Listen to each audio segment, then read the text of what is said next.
시청자 여러분 안녕하십니까. 하루의 뉴스를 정리해드리는 YTN 뉴스나잇입니다. 남은 수명에 비례해서 투표하는 것이 합리적이라던 김은경 민주당 혁신위원장. 이 발언 파장도 점점 커지고 있는데 또 다른 설화에 휩싸였습니다.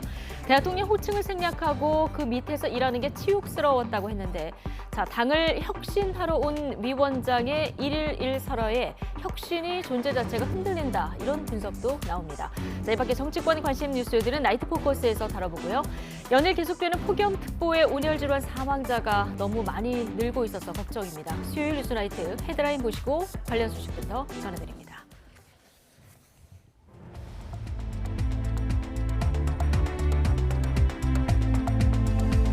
8월 2일 수요일 뉴스나이트 주요 뉴스입니다. 오늘 강릉 낮 기온이 37.8도까지 치솟는 등 밤낮을 가리지 않고 무더위가 기승을 부리고 있습니다. 올해 폭염으로 인한 사망자는 지난해보다 두세 배 이상 늘었습니다.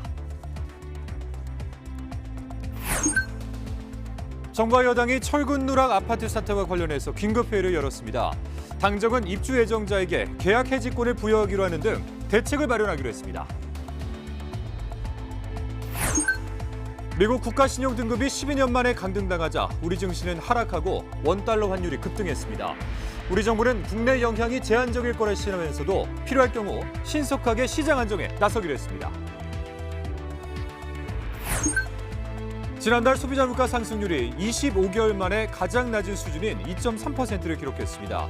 다만 한국은행은 이번 달 국제유가 추이 등의 영향으로 물가 상승률이 3% 안팎에서 등락할 것으로 내다봤습니다. 더불어민주당이 김은경 혁신위원장의 노인 폄하 논란과 관련해서 대한노인회를 방문해 사과했습니다. 두둔한 발언을 했던 양이원영 의원도 뒤늦게 직접 노인회를 찾았지만 김 위원장은 거듭 해명하면서도 직접 사과하지는 않았습니다. 앞으로 서울에 있는 학교에서 교사와 면담하려면 미리 예약을 해야 합니다. 서울시 교육청이 학부모 민원 부담을 줄이기 위해서 다음 달부터 도입한 건데 얼마나 효과가 있을지는 미지수입니다.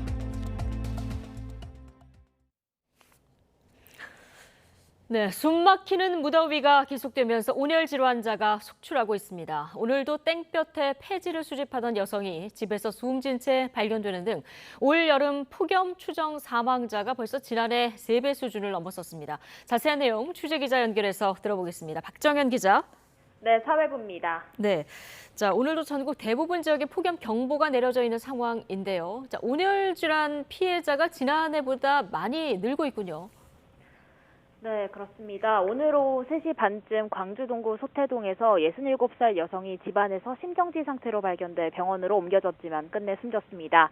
여성은 거리에서 폐지를 줍고 귀가했던 것으로 알려졌는데 사망 당시 체온은 41.5도로 측정됐습니다. 소방은 온열질환으로 숨진 것으로 추정하고 있습니다. 광주광역시에서 나온 올 여름 첫 온열질환 사망 사례입니다. 오후 5시 기준 오늘 하루 온열질환으로 119 구급대가 출동한 건수는 110건에 달합니다. 심정지 환자 1명을 포함해 96명이 병원으로 옮겨졌습니다. 어제도 경북 영천과 경북 의성에서 농사일을 하던 노인 2명이 온열질환으로 목숨을 잃는 등 피해가 잇따랐습니다. 소방이 집계한 자료를 보면 지난 5월 20일부터 어제까지 폭염에 따른 온열질환 추정 사망자는 벌써 23명에 달합니다. 지난해 같은 기간 사망자 7명보다 무려 3배 이상 늘었습니다. 장마 뒤 그야말로 살인적인 무더위가 계속되면서 온열 질환자도 무섭게 늘고 있는 겁니다. 전 세계 청소년들의 축제인 세계 스카우트 잼버리 대회가 열리고 있는 전북 부안군 새만금 야영지에서도 온열 질환자가 계속 나오고 있습니다. 수경이 시작된 지난달 29일부터 지금까지 모두 72명이 온열 질환으로 이송 치료를 받은 것으로 집계됐습니다. 개막 첫날인 어제는 참가자 400명가량이 온열질환 증상을 호소해 현장에 있는 의료시설에 다녀가기도 했습니다. 가축들도 폭염에 시달리고 있습니다. 충청남도에서는 닭 등 가금류가 2만 3천여 마리, 돼지가 1,900여 마리를 포함해 올여름만 2만 5천여 마리가 더위에 폐사했습니다. 전남에서도 지난 6월 17일 이후 어제까지 7개 농가에서 닭 1,400마리와 돼지 22마리가 폐사하기도 했습니다. 이처럼 더위로 인한 피해가 잇따르면서 정부도 어제부터 중앙재난안전대책본부 1단계를 가동하고 있습니다. 폭염 위기경보 수준도 4년 만에 가장 높은 심각 단계로 올렸습니다. 내일도 대부분 지역이 최고 기온이 30도가 넘는 등 혹독한 무더위가 이어질 것으로 보입니다. 날이 매우 무더운 만큼 되도록 야외 활동 자제하시고 부득이 나가게 되더라도 수분 섭취에 신경 쓰는 등 온열 질환 주의하셔야겠습니다. 지금까지 사회부에서 전해드렸습니다. 소양강 상류에서 녹조가 발생했습니다. 강원도와 한국수자원공사는 지난 장맛비에 가축분뇨와 비료 등의 오염원이 소양강에 유입된 이후 최근 무더위가 이어지면서 강원도 인제 소양강 상류에서 녹조가 발생했다고 밝혔습니다. 수자원공사는 소양강 상류 지역에서 방제 작업이 필요한 대규모 녹조 발생은 소양강댐이 만들어진 지난 1973년 이후 처음 있는 일이라고 설명했습니다. 네, 요즘 같은 폭염에 한낮에 비닐하우스 안은 그야말로 찜통을 방불케 합니다. 네, 며칠 전에도 비닐하우스에서 일하던 노인이 온열 질환으로 숨졌는데 일손을 놓자니 한 해 농사를 모두 망치는 셈이라 농민들은 막막하기만 합니다. 황보혜경 기자가 직접 다녀왔습니다. 숨이 턱턱 막혀오는 비닐하우스 안에서 연신 장미가지를 솎아냅니다. 흐르는 땀을 수건으로 닦아내고 얼음물도 들이켜보지만 잠시뿐입니다. 장미나무가 광합성을 해야 하니 햇볕을 가릴 수도 없어서 비닐하우스 내부는 점점 뜨거워집니다. 오후 1시 기준 이곳 비닐하우스 안 온도계 바늘은 42도를 가리키고 있습니다. 곳곳에 선풍기를 설치했지만 한낮이 될수록 강해지는 열기를 낮추기엔 역부족입니다. 온도가 오르면 꽃이 금방 자라나는 탓에 매출에도 빨간불이 켜졌습니다. 원래 이 장미가 한 달 정도면은 수확을 하거든요. 한 20일 정도. 막 나오는 거예요. 너무 더우니까. 상품 가치가 없어서 작년 매출 반도 안 돼요. 얼갈이 배추를 재배하는 비닐하우스의 상황도 마찬가지입니다. 가림막으로 떼약볕을 가리고 대형 선풍기를 계속 틀어놓는데도 온몸은 바로 땀범벅이 됩니다. 특히 배추는 폭염에 쉽게 물러버리기 일수라 더울수록 밤낮 없이 농사일에 매달려야 합니다. 갑자기 고온이 될 때 이 물건 상태가 하루아침에 망가져요. 그렇기 때문에 거의 출하를 못할 때가 많아요. 밤에도 우리는 일을 할 수밖에 없는 상황이 되죠. 지난달 31일 경북 성주 비닐하우스에서 일하던 90대가 더위에 쓰러져 숨지는 등 올해 온열 질환으로 숨진 사람은 벌써 20명을 넘어섰습니다. 하지만 애지중지 키운 농작물을 내버려 둘 수도 없는 노릇이라 농민들은 무더위에도 일손을 놓지 못한 채 오히려 더 바쁘게 움직이고 있습니다. YTN 황보혜경입니다.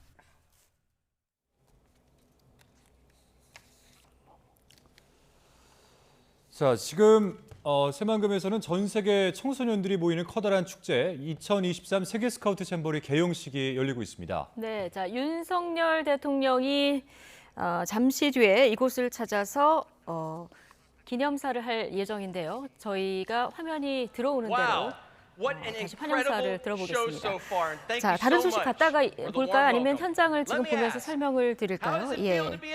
네, 잠시 뒤 윤석열 대통령의 기념사가 시작되면 현장은 다시 연결해 보도록 하겠습니다. 네, 자 폭염 소식 이어가겠습니다. 네.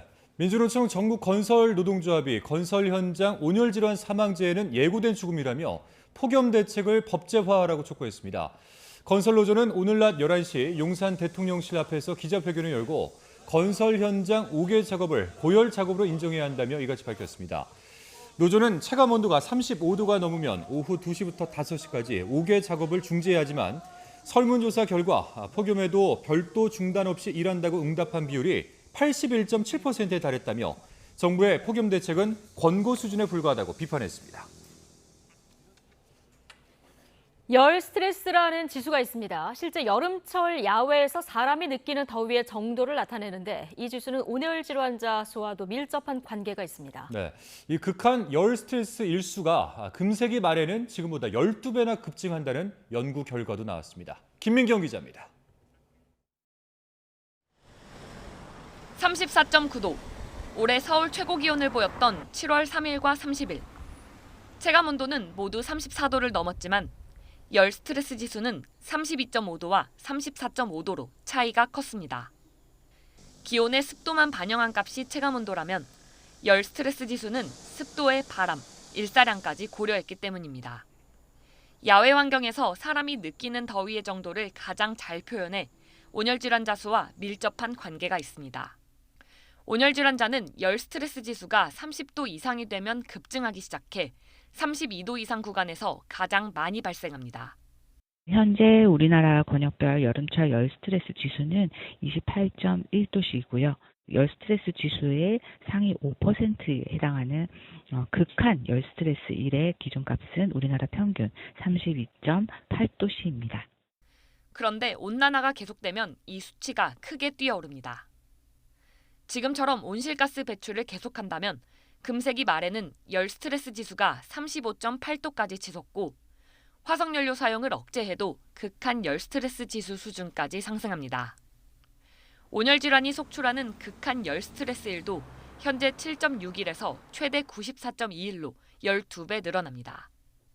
극한 열 스트레스 1이 연속해서 나타나는 기간도 현재 최장 3.5일에서 최대 77.6일로 현재 13일 정도인 극한 열 스트레스 기간도 무려 3달로 늘어납니다. 온실가스 배출을 최대한 감축하지 않는다면 60년 이후에는 여름철 내내 무더위로 열받는 날이 이어지고 온열 질환자도 속출하는 악몽이 현실화할 수 있다는 경고입니다. YTN 김민경입니다.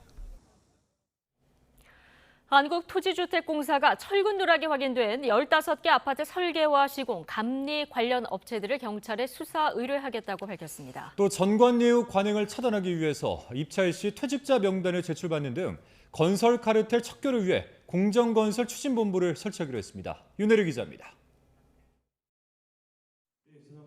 철근 누락 아파트 사태 부실 감독 책임이 있는 LH가 긴급 대책회의를 열었습니다. 이번 사태 원인으로 지목된 설계, 시공, 감리 전 과정에 만연한 건설업계 이권 카르텔을 뿌리 뽑기 위해서입니다. 이번에 건설 안전을 제대로 확립하지 못하고 설계, 감리 등 LH 공사 전 과정에서 발생 가능한 전관 특혜 의혹을 불식시키지 못하면 LH의 미래는 없다는 각오로 고강도 대책 마련을 우선 LH는 반카르텔 공정건설 추진본부를 설치해 부정부패 행위 감독을 강화하겠다고 밝혔습니다. 이번에 문제가 된 15개 아파트 단지 설계와 시공, 감리 관련 업체들에 대해선 경찰에 수사 의뢰해 법 위반 여부를 따져보겠다는 방침입니다. LH 출신 임직원들이 포진한 설계나 감리 업체들이 입찰에 특혜를 받거나 담합한 정황이 있는지도 수사 대상입니다.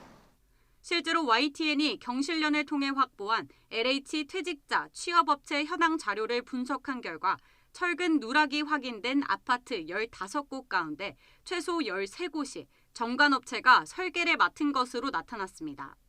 시공과 감리 업체까지 대상을 넓히면 LH 퇴직자가 재직 중인 업체는 더 늘어날 가능성이 큽니다. LH뿐만이 아니라 이런 정관들에 대해서 전반적으로 관리할 수 있는 시스템이 다시 한번 제고되어야 된다고 생각합니다.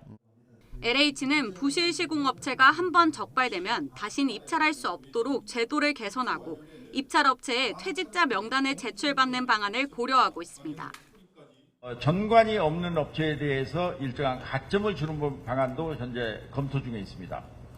또 오는 9월 말까지 보강 공사를 마치고 앞으로 발주하는 아파트 단지는 무량판 구조 시공을 최대한 피하겠다고 강조했습니다. 철근 누락이 확인된 아파트 3분의 1은 LH가 직접 감리를 맡았던 만큼 컨트롤 타워가 제 역할을 다하지 못했다는 비판은 피하기 어려워 보입니다. YTN 윤혜리입니다. 네, LH 발주 공공아파트 지하주차장의 철근 누락 사태와 관련해서 정부가 무량판 구조를 특수구조 건축물로 지정하는 방안을 검토합니다. 네, 특수구조 건축물로 지정이 되면 설계, 시공, 감리 등 건축 전 과정에서 관리가 강화돼 부실 공사를 방지할 수 있습니다. 이동우 기자가 취재했습니다. 지난 2014년 경주 마우나 리조트 체육관 지붕이 무너져 대학생 10명이 숨지는 사고가 발생했습니다.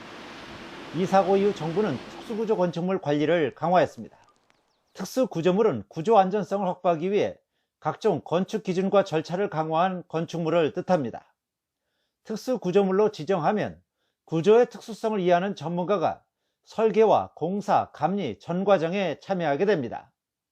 지하 주차장이 붕괴한 인천 검단 아파트와 보강 철근이 누락된 LH 아파트 15군데처럼 설계와 시공, 감리 전 단계에 걸친 총체적 부실을 사전에 방지할 수 있는 것입니다. 철근이 빠진 LH 15개 단지 가운데 10개 단지는 구조 개선을 잘못하는 등 설계 실수였으며 5개 단지는 시공 미흡이었습니다. 무량판 구조에 대한 이해가 낮은 현장 근로자들이 다른 층 도면을 보고 보강 철근을 빠뜨린 경우도 있었습니다. 이탈은 철근 누락 사태와 관련해 정부가 수평 기둥인 보호 없이 수직 기둥이 직접 슬래브를 지탱하는 무량판 구조를 특수 구조물로 지정해 부실 공사를 방지하는 방안을 검토하고 있습니다. 실제로 인천 검단 LH 아파트 지하주차장 붕괴 사고의 건설사고조사위원회도 무량판 구조를 특수 구조물에 추가하자고 제안하기도 했습니다. 무량판에 포함시켜서 이 특수구조로 포함이 되게 되면 향후의 건축 심의 과정이라든지 시공 과정에서 조금 더 정밀한 검토가 필요하기 때문에 이런 특수구조에 포함을 시켜야 되겠다는 것이 첫 번째 저희 제안사항이고요. 하지만 무량판이 복잡하고 특수한 구조가 아닌데 특수 구조물로 정하면 비용이 증가하는 것은 물론 규제를 불필요하게 강화하는 것이란 우려도 제기됩니다. 이번 특수구조 건축물로 이제 무량판 구조를 현재 편입하는 부분에 대해서는 실은 이제 비용 증가들, 예를 들어서 구조 설계하는 과정에서의 어떤 부분들, 그리고 실제 정밀한 점검이라든지 진단하는 과정에서의 이런 비용 증가까지도 고려를 해서 정부가 안전 관리를 강화하면서도 건설 산업의 비효율도 고려해야 하는 만큼 어떤 결정을 내릴지 관심이 쏠리고 있습니다. YTN 이동호입니다. 네. 자, 새만금에서 열리는 전 세계 청소년들의 축제 2023년 세계 스카우트 잼버리 개영식 현장 조금 전에 잠시 보셨는데요. 윤석열 대통령의 기념식이 곧 시작될 것 같습니다. 지금 단상으로 올라가는 모습 보고 계신데요. 네. 자, 지금 한복을 입고 손을 흔드는 이런 모습도 볼 수 있습니다. 예. 네, 자, 청소년의 문화올림픽으로 불리고 있죠. 세계 스카우트 잼버리 전 세계 스카우트 여러분, 대통령 발언 들어보시죠. 대한민국 새만금 잼버리 캠핑장에 오신 것을 진심으로 환영합니다. 여러분의 선배 스카우트로서 이곳 새만금에서 여러분을 만나게 돼서 정말 기쁩니다. 여러분을 보니 저의 스카우트 시절이 생생하게 떠오릅니다. 야외 활동의 설렘, 또 다른 학교 스카우트들과의 만남, 연합 캠핑 등은 아직도 제게 특별한 추억으로 남아 있습니다. 여러분은 앞으로 열흘 동안 이곳 새만금에서 다양한 도전과 체험을 즐기고 전 세계 대원들과 우정을 쌓게 될 것입니다. 광활한 잼버리 캠핑장과 또 인근의 바다 그리고 계곡에는 170여 개의 다양한 프로그램이 준비되어 있고 한국의 문화를 경험할 수 있는 K-팝 콘서트도 여러분을 기다리고 있습니다.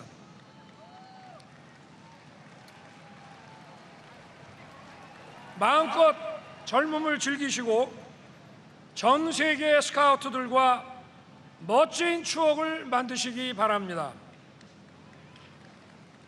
자랑스러운 스카우트 여러분, 1907년 영국에서 20명의 대원으로 시작한 스카우트는 100여 년 동안 세계 수억 명 청소년들의 독립심과 책임감, 이웃에 대한 봉사 정신, 조국에 대한 헌신의 자세를 길러주었습니다. 저 역시 어린 시절 스카우트의 경험이 인생을 살아가는데 큰 힘이 되었습니다. 스카우트 활동을 통해 길러진 독립심과 책임감, 이웃에 대한 봉사정신, 국가에 대한 헌신적 자세는 여러분을 앞으로 훌륭한 사회의 리더로 성장시킬 것입니다. 책임감과 봉사정신으로 충만한 여러분들이 서로 힘을 모아 연대할 때 지역사회와 국가는 물론 나아가 국제사회에서 어려운 나라, 어려운 사람들을 돕고 인류가 당면한 위기와 도전에 대응할 수 있을 것입니다. 세계 스카우트 잼버리는 바로 전 세계 스카우트들의 연대입니다. 자유롭고 평화롭고 번영하는 미래를 꿈꾸는 청소년들의 연대의 장입니다. 자랑스러운 스카우트 여러분, 여러분 주위를 둘러보십시오. 여러분은 혼자가 아닙니다. 여러분 곁에는 수많은 동료 스카우트들이 함께하고 있습니다. 스카우트 깃발 아래 150여 개국에서 모인 대원들이 바로 여러분의 친구이고 동료입니다. 스스로의 노력으로 미래를 성취해 나가는 대원, 친구와 동료의 어려움을 외면하지 않고 먼저 손 내미는 멋진 스카우트가 되시기를 바랍니다. 잼버리 기간 동안 즐겁고 건강하게 즐기시고 대원들끼리 깊은 우정을 나누시기 바랍니다. 그리고 이 우정이 앞으로 계속되기를 바랍니다.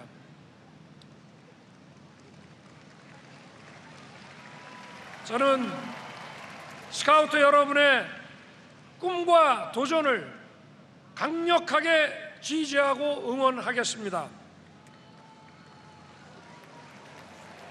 무더운 날씨에도 불구하고 현장에서 구슬땀을 흘리는 자원봉사자 여러분, 그리고 여러분을 살펴주실 의료진 여러분께도 깊이 감사드립니다. 감사합니다. 네, 여러분, 대통령님께 다시 한번 뜨거운 박수와 감사의 인사를 드리겠습니다. 자, 대만병 세계 스카우트 개영식에 참석한 윤석열 대통령의 기념사 들어보셨습니다. 예. 자, 곧 이어서 종이 비행기 날리기 행사가 이제 진행될 예정인데요. 강원한 대지에서 자, 4만 3천 명 전원 퍼포먼스로 준비가 되었는데요. 네. 자, 조금 전에 기념사 들어보셨지만 어린 시절 스카우트 경험이 인생을 살리는데 큰 힘이 됐다. 선배 스카우트로서 이런 얘기가 많이 나왔는데요. 윤석열 대통령 초등학교 시절인 1969년부터 73년까지 스카우트 활동을 한 것으로 좀 알려져 있죠. 예. 그러면서 뭐 스카우트 경험이 큰 도움이 됐다. 그리고 지금 이 자리는 전 세계 청소년들의 연대장이다. 이런 말씀도 함께 남겨주셨습니다. 네. 예. 자, 다 함께 자리에서 일어나 주시기 바랍니다. 자, 이제 본격적으로 종이 비행기 퍼포먼스가 진행될 것으로 보이는데요.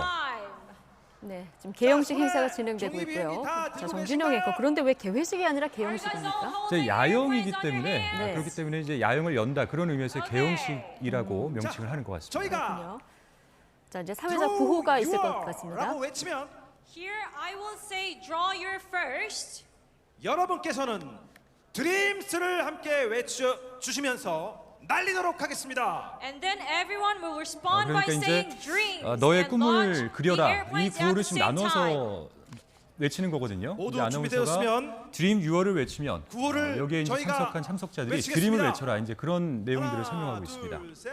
Draw your dreams.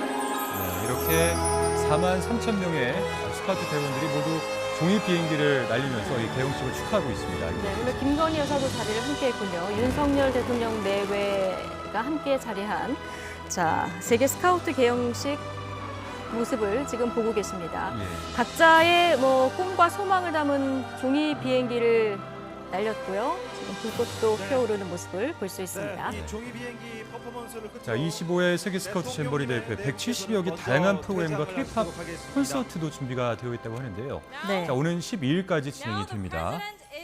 네, 윤석열 대통령 지금 휴가 중인데요. 2일부터 그렇죠. 8일까지 6박 7일 휴가였는데 지금 휴가 중에 일부 공식 행사를 소화할 가능성이 있다고 했는데 오늘 이 잼버리 행사에 참석했군요. 대통령의 환영사까지, 기념사까지 들어보셨습니다. 여러분께 다시 한번 감사의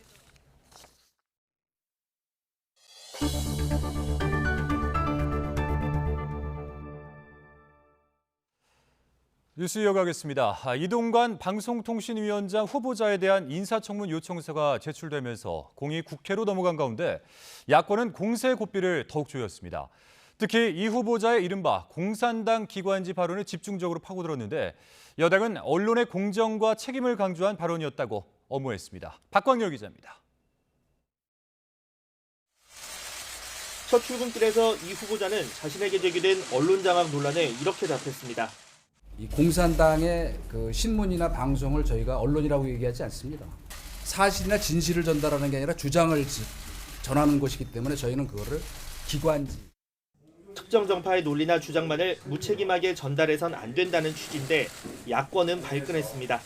정부 비판적 언론에 이념적 딱지를 붙여 장악하겠다는 거라며 대언론 선전포고로 규정한 겁니다. 지금이 어느 시대인데 공산당 언론 같은 시대착오적 발언을 서슴지 않고 합니까? 윤비어 청가를 위하여 공산당 언론 척결하자고 주장하고 있는 겁니까? 여기에 청문회 보이콧 대신 송곳 검증으로 입장을 선회하면서 더 철저한 검증을 벼르고 있습니다. 방송 장악, 그다음에 이제 언론 탄압, 이 아들 폭력 문제, 배우자 인사 청탁과 관련된 부분에 대해서 인사청문회에서 철저하게 규명을 해야 된다는 얘기가 있었습니다. 반면 여당은 이 후보자 발언이 언론의 공정성을 강조하는 차원이었다며 공세 차단에 주력했습니다. 민주당의 대응을 트라우마 수준이라고 비판하며 야권의 반발에 정치적 속셈이 있다고 맞받았습니다. 과한 반응을 일으킬 거 없고요. 좀 원론적인 얘기죠. 정파에 어떻게 치중되는 그런 보도를 한다거나 이렇게 해서는 안 된다라는 지극히 우리 언론인의 정도를 걸으라는. 또 언론의 편파성 문제는 전임 문재인 정권에서 언론 장악에 몰두한 탓이라며 공정한 미디어 생태계를 복원할 적임자 여부는 국민이 판단할 거라고 주장했습니다. 이런 가운데 이 후보자 임명 이후를 대비하는 움직임도 이미 시작됐습니다. 민주당이 현재 위원 2명 이상인 방통위 소집 조건을 3명으로 늘리는 방통위법 개정안을 발의한 겁니다. 이 후보자를 포함한 대통령목 위원 2명만으로 각종 현안을 처리하는 것을 원천 봉쇄하겠다는 건데 여당은 국정 발목 잡기이자 입법 폭주라고 반발했습니다. 본인들에게 불리하면 모든 것을 다시 법으로 새롭게 만들어서 다 막거나 본인들이 원하는 대로 하겠다고 하는 민주당의 입법 만능이나 입법 폭주는 어제 오늘의 일이 아니기 때문에. 청문회 시기를 두고도 여야는 기싸움을 벌이고 있습니다. 늦어도 이달 셋째 주를 언급하는 여당과 이 검증 준비에 시간이 더 필요하다는 민주당 사이 팽팽한 신경전 속 이미 장외 청문회는 막이 올랐습니다. YTN 박광렬입니다. 더불어민주당 김은경 혁신위원장의 노인 폄하 발언 논란이 일파만파 번지고 있습니다. 노인단체는 물론 민주당 내에서도 김 위원장의 공식 사과를 촉구하는 목소리가 나왔지만 김 위원장은 사실상 거부하고 있습니다. 박기환 기자입니다. 남은 수명에 따라 투표권을 행사하는 게 합리적이라는 취지의 발언으로 논란을 일으킨 민주당 김은경 혁신위원장. 논란 이틀 만에 혁신위 간담회 자리에서 거듭 폄하의 의도는 없었다면서도 마음 상한 분들이 있다고 하면 유감이라는 입장을 내놨습니다. 민주당 지도부도 특정 세대에 상처를 주는 언행을 삼갈 것이라며 부랴부랴 진화에 나섰습니다. 모든 구성원은 세대 갈등을 조장하거나 특정 세대에게 상처를 주는 언행을 삼갈 것입니다. 모든 언행에 신중하고 유의하겠다는 말씀을 드립니다. 그러나 당내에선 유감 표명으로 부족하다며 김 위원장의 공식 사과와 함께 이재명 대표의 사과를 요구하는 목소리도 튀어나왔습니다. 국민의힘의 공세 수위도 더 거세졌습니다. 민주당을 겨냥해 노인 폐륜당, 노인 비하 퍼레이드란 원색적인 비난이 총동원됐습니다. 실수가 아니며 노인은 국민의힘 지지자들이니까 폄하해도 된다는 것이 민주당의 본심이 아닌가 생각이 됩니다. 민주당은 또한 청년들에게 요즘 말로 꼰대 짓을 하고 있습니다. 노인단체도 김 위원장의 발언에 경악을 금치 못했다며 직접 사과를 요구했는데 헌법의 권리를 노인이라고 제한을 하자는 이런 망발은 있을 수가 없는 일 아닙니까? 사과를 하고 다시는 이런 일이 없다는 것을 우리에게 약속을 하길 바라고.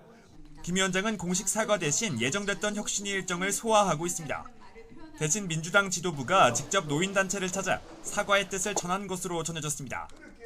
김은경 혁신위원장의 발언은 노령층 표심 등 총선 전략과도 맞물린 만큼 여당의 집중포화는 한동안 계속될 것으로 보입니다. 김 위원장이 사실상 공식 사과를 거부하는 상황이라 민주당 지도부의 고심도 더 깊어지고 있습니다. YTN 박견입니다. 신용평가사 피치가 미국의 신용등급을 AAA에서 AA+로 내렸습니다. 피치는 보도자료를 통해 미국 신용등급의 하향 조정을 발표하면서 앞으로 3년 동안 예상되는 미국의 재정 악화와 국가 채무 부담 증가 등이 이유라고 설명했습니다. 또 미국 정치권이 부채 한도 상향 문제를 놓고 대치한 뒤 마지막 순간에 해결하는 일이 반복되고 있다며 미국의 거버넌스가 같은 AAA 등급 국가보다 나빠졌다고 지적했습니다. 제니 옐런 미 재무장관은 긴급 성명을 내고 피치가 자의적이고 오래된 데이터에 근거한 결정을 내렸다며 신용등급 하향 조정에 동의하지 않는다고 밝혔습니다. 미국 신용등급 강등에 증시가 하락하고 환율은 1,300원 턱 밑까지 올랐습니다. 정부와 전문가들은 변동성이 커졌다면서도 영향은 제한적일 것으로 내다봤습니다. 이형원 기자입니다. 국제신용평가사 피치가 미국 신용등급을 강등한 이후 금융시장은 출렁였습니다. 위험자산 회피 심리가 커지면서 원화 가치가 떨어져 원달러 환율이 크게 오른 겁니다. 종가 기준으로 14.7원이나 급등해 1,300원 턱 밑에서 거래를 마쳤습니다. 증시도 하락 마감했습니다. 코스피는 1.9% 내린 2,616.47에 거래를 마쳤고 코스닥도 3.18%나 떨어지며 909.76으로 후퇴했습니다. 2차 전지 관련주 과열로 주식시장 변동성이 커진 상황에서 미국 등급까지 내려가자 투자 심리가 급격히 위축된 겁니다. 과열됐던 투자 심리가 좀 진정되는 어떤 이벤트가 좀 필요했는데 그런 것이 이제 지금 미국의 신용등급 하락하고 맞물리면서 주가 하락을 이끌고 있는 게 아닌가 이렇게 평가를 할 수 있을 것 같습니다. 다만 이번 하향 조정 여파는 제한적일 것으로 내다봤습니다. 앞서 미국 등급이 한 단계 강등됐던 지난 2011년과는 다를 거라는 겁니다. 당시에는 미국 증시가 15% 이상 급락하며 전 세계에 영향을 줬습니다. 미국 정쟁이 극한으로 치달아 불확실성이 훨씬 컸고 여기에 유럽 신용 위기까지 겹치면서 후폭풍이 컸습니다. 미국 경제가 이렇게 노동시장도 견조하고 물가도 빠르게 안정되고 있기 때문에 2011년처럼 큰 충격으로 다가오지는 않을 것으로 보입니다. 정부와 한국은행도 같은 의견이지만 변동성이 확대될 가능성을 열어두고 필요한 경우 신속하게 시장 안정에 나서기로 했습니다. YTN 이영훈입니다. 앞으로 서울 지역의 학교에서는 교사와 면담을 원하면 학부모가 사전에 예약을 해야 합니다. 또 학교가 원한다면 민원인 대기실에 CCTV도 설치하기로 했습니다. 이렇게 교육청별로 교권 회복을 위한 대응책들이 속속 나오고 있습니다. 김평정 기자입니다. 서희초 교사 사망 사건을 계기로 교권 회복 방안에 대한 논의가 활발한 가운데 악성 민원 대응책도 잇따라 제시되고 있습니다. 서울시 교육청은 교사의 학부모 민원 부담을 줄이기 위해 면담 사전 예약 제도를 다음 달부터 도입합니다. 교사와 전화통화 또는 면담을 원하는 학부모는 서울 학교 안전 앱에서 예약을 먼저 해야 합니다. 이 과정에서 악성 민원을 1차적으로 걸러내겠다는 계획입니다. 학부모가 교사 면담 또는 전화 통화를 요구할 때 학부모에게 사전 고지 의무를 부여하고 학교는 사전에 고지받을 권리를 제도화하겠습니다. 이 체계를 통해 교사에게 들어오는 민원을 1차적으로 시스템에서 분류하여 교사에게 바로 전달되지 않도록 하겠습니다. 면담하러 온 학부모는 민원인 대기실에서 기다려야 하고 원하는 학교에는 대기실에 CCTV도 설치됩니다. 일반적인 민원은 관공서나 기업에서 활용되고 있는 컴퓨터 프로그램 챗봇으로 응대합니다. 학교 업무용 전화기는 녹음이 가능한 제품으로 바꿔 악성 민원에 대비합니다. 공적보험인 교원안심공제에서 소송을 지원하는 절차 가운데 학교 교권보호위원회의 심의 의결 과정을 없애고 관련 서류만 제출하면 소송비를 받을 수 있도록 바뀝니다. 교사에게 법률 자문을 강화하는 대책도 잇따라 나오고 있습니다. 세종시 교육청은 교육활동을 침해하는 경우 즉시 법률 자문을 하는 학교 변호사 제도를 운영하기로 했고 경기도 교육청도 법률 자문단을 통해 정당한 교육활동 과정에서 아동학대 등 법적 소송이 들어오면 지원받을 수 있도록 했습니다. 경기도 교육청은 학생인권 보호에 관한 내용만 담겨있는 학생인권 조례에 교권을 존중해야 한다는 조항도 추가할 방침입니다. YTN 김평정입니다. 웹툰 작가 조우민 씨가 자신이 신고했던 특수교사에 대해서 선처를 구하는 탄원서를 제출하겠다며 선생님들의 고충을 충분히 헤아리지 못해 죄송하다고 사과했습니다. 주 씨는 자신의 유튜브 채널에 올린 입장문을 통해 저희 가족에 관한 보도들로 인해 많은 분께 혼란과 피로감을 드렸다며 이같이 밝혔습니다. 그러면서 상대 교사 입장을 언론 보도를 통해 처음 알게 됐고 직위 해제 조치와 재판 결과에 따라 교사의 삶이 크게 위협받을 수 있다는 데 큰 책임감을 느낀다며 지금이라도 피해를 최소화하는 데 노력하겠다고 덧붙였습니다. 사건 발생 후 교사와의 면담 없이 고소한 경위에 대해서는 뼈아프게 후회한다면서 만났다가 오히려 더 나쁜 상황이 될까 하는 우려로 대면을 피했다고 설명했습니다. 아울러 다른 부모님들과 사건을 공유하고 해결책을 찾았어야 했지만 섣불렀고 어리석었다며 교육 공백으로 인해 아이들과 부모님들이 힘든 상황에 놓이게 한 점도 사죄드린다고 말했습니다. 이른바 대장동 50억 클럽 수사와 관련해서 한 차례 구속영장이 기각됐던 박영수 전 특별검사가 내일 다시 구속의 갈림길에 섭니다. 서울중앙지방법원은 내일 오전 10시 반 청탁금지법 위반과 특정 경제범죄 가중처벌법상 수재 혐의를 받는 박 전 특검의 구속 전 피의자 신문을 진행합니다. 박 전 특검은 지난 2013년 우리은행 이사회 의장으로 있을 당시 대장동 일당 청탁을 들어주는 대가로 50억 원가량을 약속받고 현금 8억 원을 수수한 혐의를 받습니다. 여기에 특검으로 있던 2019년부터 재작년 사이 딸과 공모해 화천대유에서 11억 원을 받는 등 청탁금지법을 위반한 혐의를 새롭게 적용했습니다. 어제 새벽 경기 김포시 일대에서 흉기를 들고 배회하던 20대 남성이 경찰에 붙잡혔습니다. 다행히도 다친 사람은 없었지만 주민들은 최근 흉기 난동 사건을 떠올리며 2시간 넘게 불안에 떨어야 했습니다. 유서연 기자의 단독 보도입니다. 캄캄한 새벽 길을 걷고 있는 한 남성. 왼쪽 손에 무언가를 들고 가는 모습이 CCTV에 잡혔는데 자세히 보니 20cm 길이의 흉기입니다. 20대 남성 A씨는 새벽 4시부터 2시간가량 이렇게 흉기를 손에 든 채 주택가 골목을 배회한 것으로 확인됐습니다. A씨가 흉기를 들고 돌아다닌 골목입니다. 불과 수백 미터 거리에 초등학교와 중학교가 있고 주변에는 다세대 주택과 아파트가 몰려 있습니다. 흉기를 든 사람이 있다는 신고를 받고 출동한 경찰이 2시간여 만에 A씨를 붙잡아 다친 사람은 없었습니다. 인근 주민들은 최근 신림동 흉기 난동 사건을 다시 떠올리며 크게 불안해했습니다. 신림역 그 사고 영상을 봐가지고 한동안 조금 힘들었었거든요. 저희 집 주변에서도 진짜 그런 사람이 있었다고 하니까 많이 저의 그 일상에 다가와 있는 느낌? 좀 많이 무서운 것 같아요. A씨는 경찰 조사에서 호기심에 집에 있는 흉기를 들고 나왔을 뿐 누군가 해치려는 의도는 없었다고 주장한 것으로 전해졌습니다. 경찰은 A씨가 음주나 마약을 한 상태는 아니었던 것으로 보고 있습니다. 또 A씨가 당시 다른 사람을 위협하거나 공격한 정황은 없는 것으로 보고 흉기 은닉죄를 적용해 범칙금만 처분하고 사건을 종결했습니다. 흡족하고 있을 때는 흉기대로 거짓 많이 나왔는데 이게 그렇다가 돼버렸잖아요. 경찰은 비슷한 사건이 재발하지 않도록 A씨 신원을 지구대에 등록하고 관찰하겠다고 밝혔습니다. YTN 유서연입니다.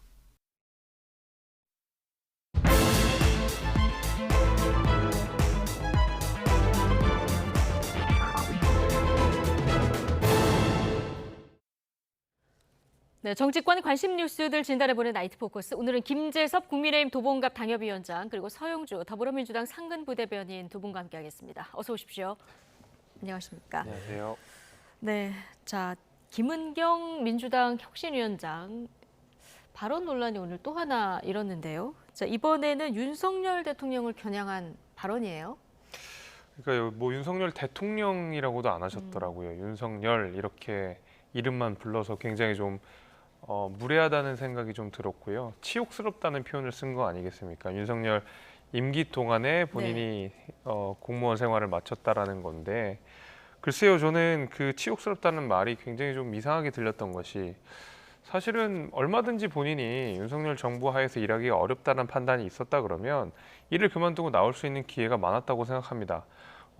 굉장히 높은 직급에 계셨고 높은 연봉을 받았던 걸로 제가 알고 있는데 그 정도 치욕스러웠음에도 불구하고 왜 따박따박 월급 다 받으면서 임기를 맞춰놓고 이제 와서 저런 이야기를 하느냐라는 생각이 들면 네. 결국 본인의 설화를 또 다른 설화로 덮기 위한 하나의 방안인 것 같거든요. 설화를 설화로 덮기 위해서 이렇게 저는 강한 그렇다. 발언을 이어가고 있다 이렇게 보시는 건가요? 그러니까 본인은 지금 노인 폄하 발언에 대해서 전혀 잘못이 없다라는 태도인 것 같고요. 언론 보도에 따르면 사과할 생각도 지금 전혀 없다라는 얘기인 것 같거든요.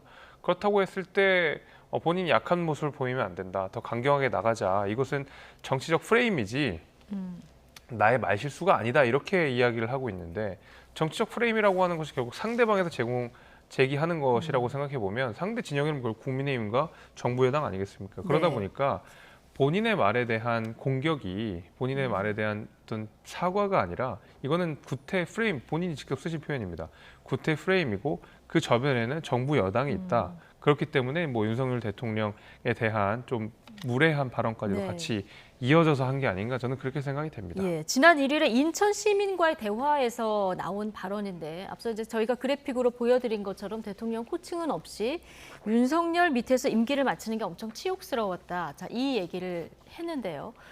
자, 지금 잠깐 언급을 해주셨지만 국민의힘에서는 보통은 금감원 원장이 바뀔 때는 이 부원장들이 대부분은 사표를 내는데 김은경 부원장은 계속 끝까지 이제 자리를 지켰다는 거예요. 자, 이 부분을 좀 지적하고 있는데 어떻게 보십니까?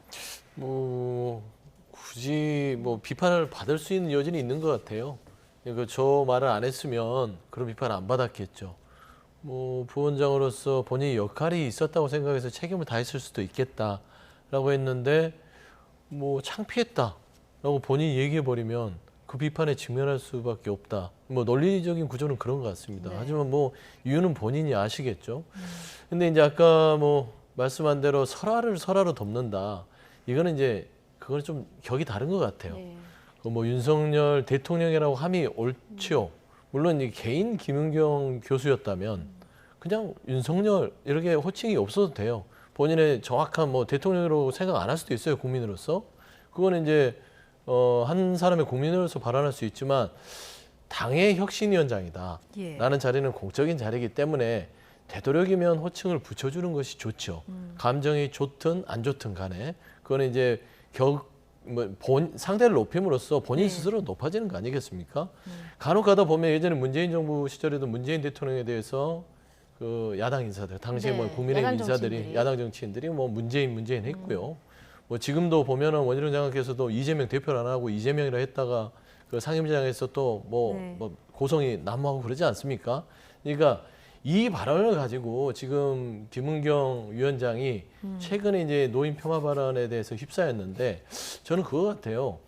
윤석열 대통령이라고 안 붙였다는 부분들은 굳이 그렇게 과하게 국민의힘에서 막 이렇게 몰아붙일 일은 아닌데 이 김은경 위원장이 이미 혁신위원장으로서 당내에서 혁신보다는 정치에 휘말려 버렸다는 겁니다. 그러니까 설화에 휘말려 버렸어요. 그러다 보니까 자꾸 국민의힘에서 김은경 위원장의 발언에 하나하나를 가지고 꼬투리를 잡기 시작했다는 것이죠. 혁신을 해야 되는데 발목이 잡히는 이런 상황이 그러니까 이제 혁신이라는 거는 당내에서 당의 개혁을 통해서 민주당을 안정시키기 위해서 왔잖아요.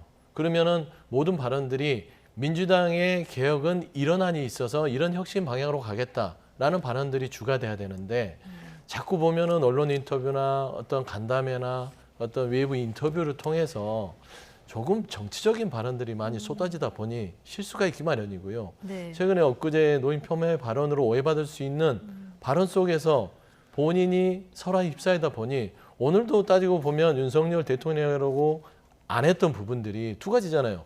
그렇게 창피했으면 왜 했냐라는 비판과 그다음에 왜 대통령을 단어 안 썼냐. 자리를 지켰냐 그런 비판과 윤석열 대통령 안 하고 왜 윤석열이라고 했냐라는 부분에서 정치적으로 이제 정쟁의 대상이 됐다라는 점에서는 좀 안타깝습니다. 그냥 혁신위원장은요. 민주당의 혁신을 위해서 오로지 그 한쪽 혁신만 매진했으면 좋겠는데 조금은 정치 쪽으로 이렇게 오해를 받을 수 있는 행보들을 하다 보니 이런 좀 설화가 있는데 조금 다시 제자리를 찾으면 좋겠다라는 좀 바람이 있습니다. 네, 여야 막론하고 상대 진영의 뭐 대통령이나 대표를 향해서 호칭을 생략하는 경우가 많기 때문에 사실은 이거는 두 양 진영 다 좀 자제하는 게 좋다 이런 말씀 해주셨는데 어쨌든 혁신위원장이기 때문에 이렇게 논란의 발언을 하는 데 대한 우려를 좀 서영주 부대변인께서도 지금 얘기를 해주셨습니다. 자, 미래 짧은 분들이 이 노인 비하 논란으로 퍼진 이 발언 파장 갈수록 커지고 있습니다. 민주당 지도부가 진화에 나섰는데요. 오늘 오전에 나온 박광원 원내대표의 최고위에서의 발언 먼저 듣고 오시겠습니다. 더불어민주당의 모든 구성원은 세대 갈등을 조장하거나 특정 세대에게 상처를 주는 언행을 삼갈 것입니다. 하지 않을 것입니다. 그리고 더불어민주당의 모든 구성원은 모든 국민의 말씀을 겸허하게 경청하고 배려하는 자세로 대할 것입니다. 그리고 모든 언행에 신중하고 유의하겠다는 말씀을 드립니다. 자, 모든 언행에 신중하고 유의하겠다. 원내대표가 사과를 했기 때문에 이건 사실상 당 차원에서 사과다 이렇게 볼 수 있을 것 같은데 어제 혁신위는 또 사과할 일 아니다 이렇게 얘기를 했거든요. 아직까지 다른 입장은 없는데 이게 혁신위에 대한 어떻게 보면 민주당 지도부의 경고 성격도 좀 있을까요? 그러니까요. 아마 혁신위가 빨리 막을 내려야 된다고 주장하는 민주당 내 여론도 상당한 걸로 보입니다. 실제로 혁신위가 뜨는 과정에서도 혁신위가 도대체 무슨 역할을 할 수 있느냐. 77.7%라고 하는 거의 압도적인 비율로 당대표가 된 이재명 대표가 혁신을 제대로 못하고 있는 상황인데 이재명 대표가 임명한 임명직 혁신위원장이 과연 169석의 의원들을 어떻게 혁신할 수 있으며 어떻게 통제할 수 있느냐. 이거 말 그대로 혁신이라는 빌미를 삼아서 차일피일 개혁을 미루기 위한 하나의 정치적인 연막 같은 거 아니냐라는 지적이 처음부터 좀 많았습니다. 근데 결국 혁신위가 한 것이 어떤 당의 개혁이라기보다는 계속 어떤 설화를 일으키는 방식, 뭐 초선들을 대상으로 코로나 때문에 뭐 학습 능력이 좀 떨어진다는 식으로 이야기를 좀 했었고요. 그 이후에 이어진 발언들이 바로 이런 노인 비하 발언 이런 거거든요. 당 입장에서는 굉장히 부담이 될 겁니다. 혁신이라는 이름을 걸고 혁신위원회를 열고 있는데 혁신은 되지 않고 오히려 민주당이 혁신의 대상처럼 보이게 하는 역할을 혁신위원회가 하고 있거든요. 저는 그러면 민주당에서도 대단히 부담스러워할 것 같은데 결국 이재명 대표의 리더십 때문에 혁신위가 조기 종료하기는 좀 어려워 보입니다. 왜냐하면 앞서 말씀드린 대로 혁신위원회가 뛰는 과정이 녹록지가 않았거든요. 이재명 대표 많은 반대를 무릅쓰고 회심의 인사를 하는 것이 바로 김은경 위원장이었는데 그전에 또 한 번 좌초된 적도 있었고요. 그러다 보니까 굉장히 힘을 들여서 공을 들여서 띄운 혁신위원회에 있던 만큼 만약에 이게 조기 종료된다 그러면 이재명 대표의 리더십도 상당하게 큰 타격을 입게 될 겁니다. 뭐 결국 이러려고 띄운 혁신이었어? 라는 비판이 내부에서부터 나올 게 분명하기 때문에 사실은 여론 자체는 굉장히 부글부글 끓고 혁신이 빨리 없어져라 라고 하고 있지만은 이재명 대표의 체면, 이재명 대표의 리더십 이런 것들이 심각하게 흔들릴 수 있기 때문에 아마 혁신위가 당분간은 존속하는 상태로 가지 않을까 싶습니다. 예. 자, 어쨌든 그 남은 수명에 비례해서 투표하는 것이 합리적이다. 이 아들의 의견을 빌어서 이제 얘기를 한 이 부분 파장이 수그러들지 않고 지금 계속 커지고 있는 이런 상황에 오늘은 대한노인회 그리고 국가원로회가 전면에 나서서 이제 비판 성명을 냈는데 그 비판 성명에 보면 950만 노인들이 분노하고 있다 이런 부분이 있거든요. 이게 만약에 총선 직전이라고 하면 민주당에는 상당히 좀 치명적인 상황이 될 수도 있어요. 그러니까 표를 떠나서요. 예. 뭐 이제 총선을 뭐 고려를 안 할 수 없겠지만 기본적으로 우리 민주당이 지향하는 바는요. 그러니까 뭐 연령, 세대, 그다음에 외모, 신체 이런 차별에 대해서 정치인들이 발언하는 것들. 뭐 박광원 원내대표도 말씀했다시피 언행에 신중하는 부분들이 그런 겁니다. 정치인들은 절대 그런 발언들을 하면 안 돼요. 주의를 해야 되는데 김은경 혁신위원장이 정치인이 아니다 하더라도 최소한 본인이 또 법률가시고 오랫동안 또 교직에 있으셨고 했으면 이런 발언들이 어떤 파장을 가져올지는 좀 고려를 했지 않았어야 될까. 만에 하나 그거를 신중하게 고려를 못했다 하면 바로 어떤 대응이 바로 사과를 하셔야죠. 취지가 물론 억울할 수 있습니다. 취지는 그런 취지가 아니었을 거예요. 뭐 물론 중학교 2학년 수준에서 나오는 여명 투표의 어떤 아이디어였었는데 그 뭐 사례를 들다 보니 그렇게 해서 잘못 흘러가서 오해 소지를 줬으면 취지는 아니지만 듣는 분들께서 기분이 안 좋고 상하고 여러 가지 불쾌하셨다면 죄송하고 송구합니다.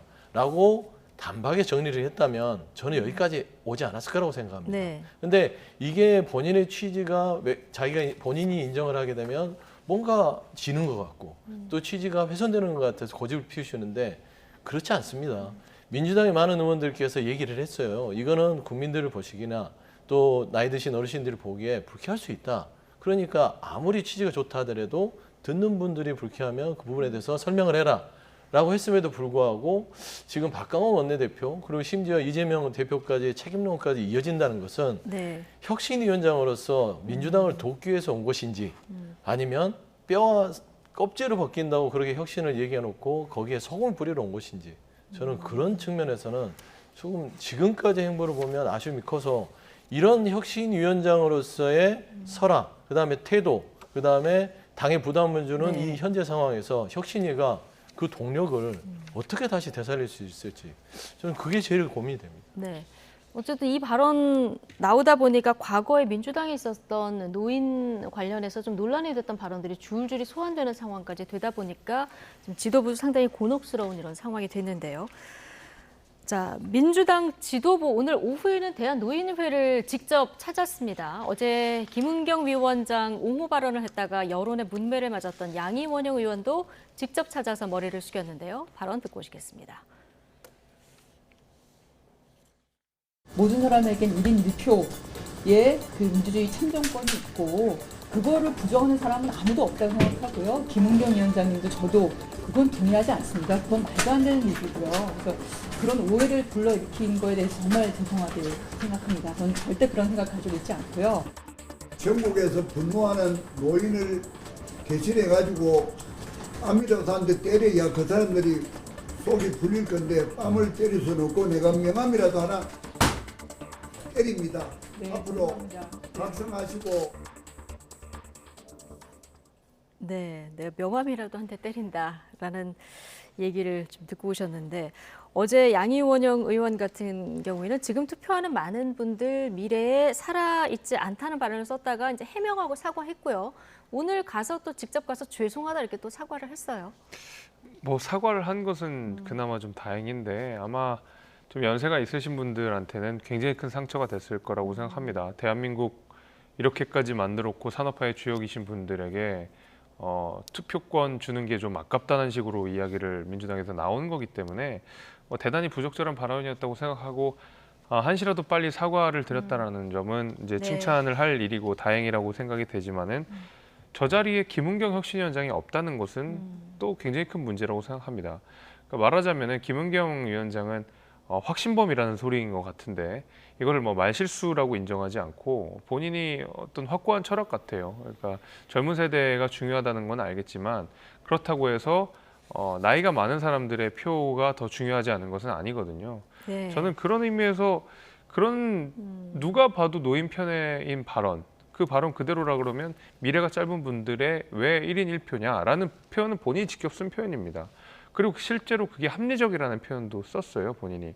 그럼 거기에 대해서 본인의 생각이 있는 것이고 실수라고 인정하지 않았고 사과하지 않았고 다시 한번 오늘도 저 자리에는 김은경 혁신위원장이 없다라는 것은 본인이 가지고 있는 어떤 민주주의 철학이 어르신들에게는 한 표를 다 주면 안 된다라는 확고한 어떤 부동의 생각을 갖고 있는 것 같습니다. 네, 김은경 혁신위원장이 저 자리에 있었으면 얼마나 좋았을까 이 얘기를 해주셨는데 어제 김은경 위원장이 오해의 여지가 있고 노여움을 푸셨으면 좋겠다 이 정도 얘기를 했었는데요.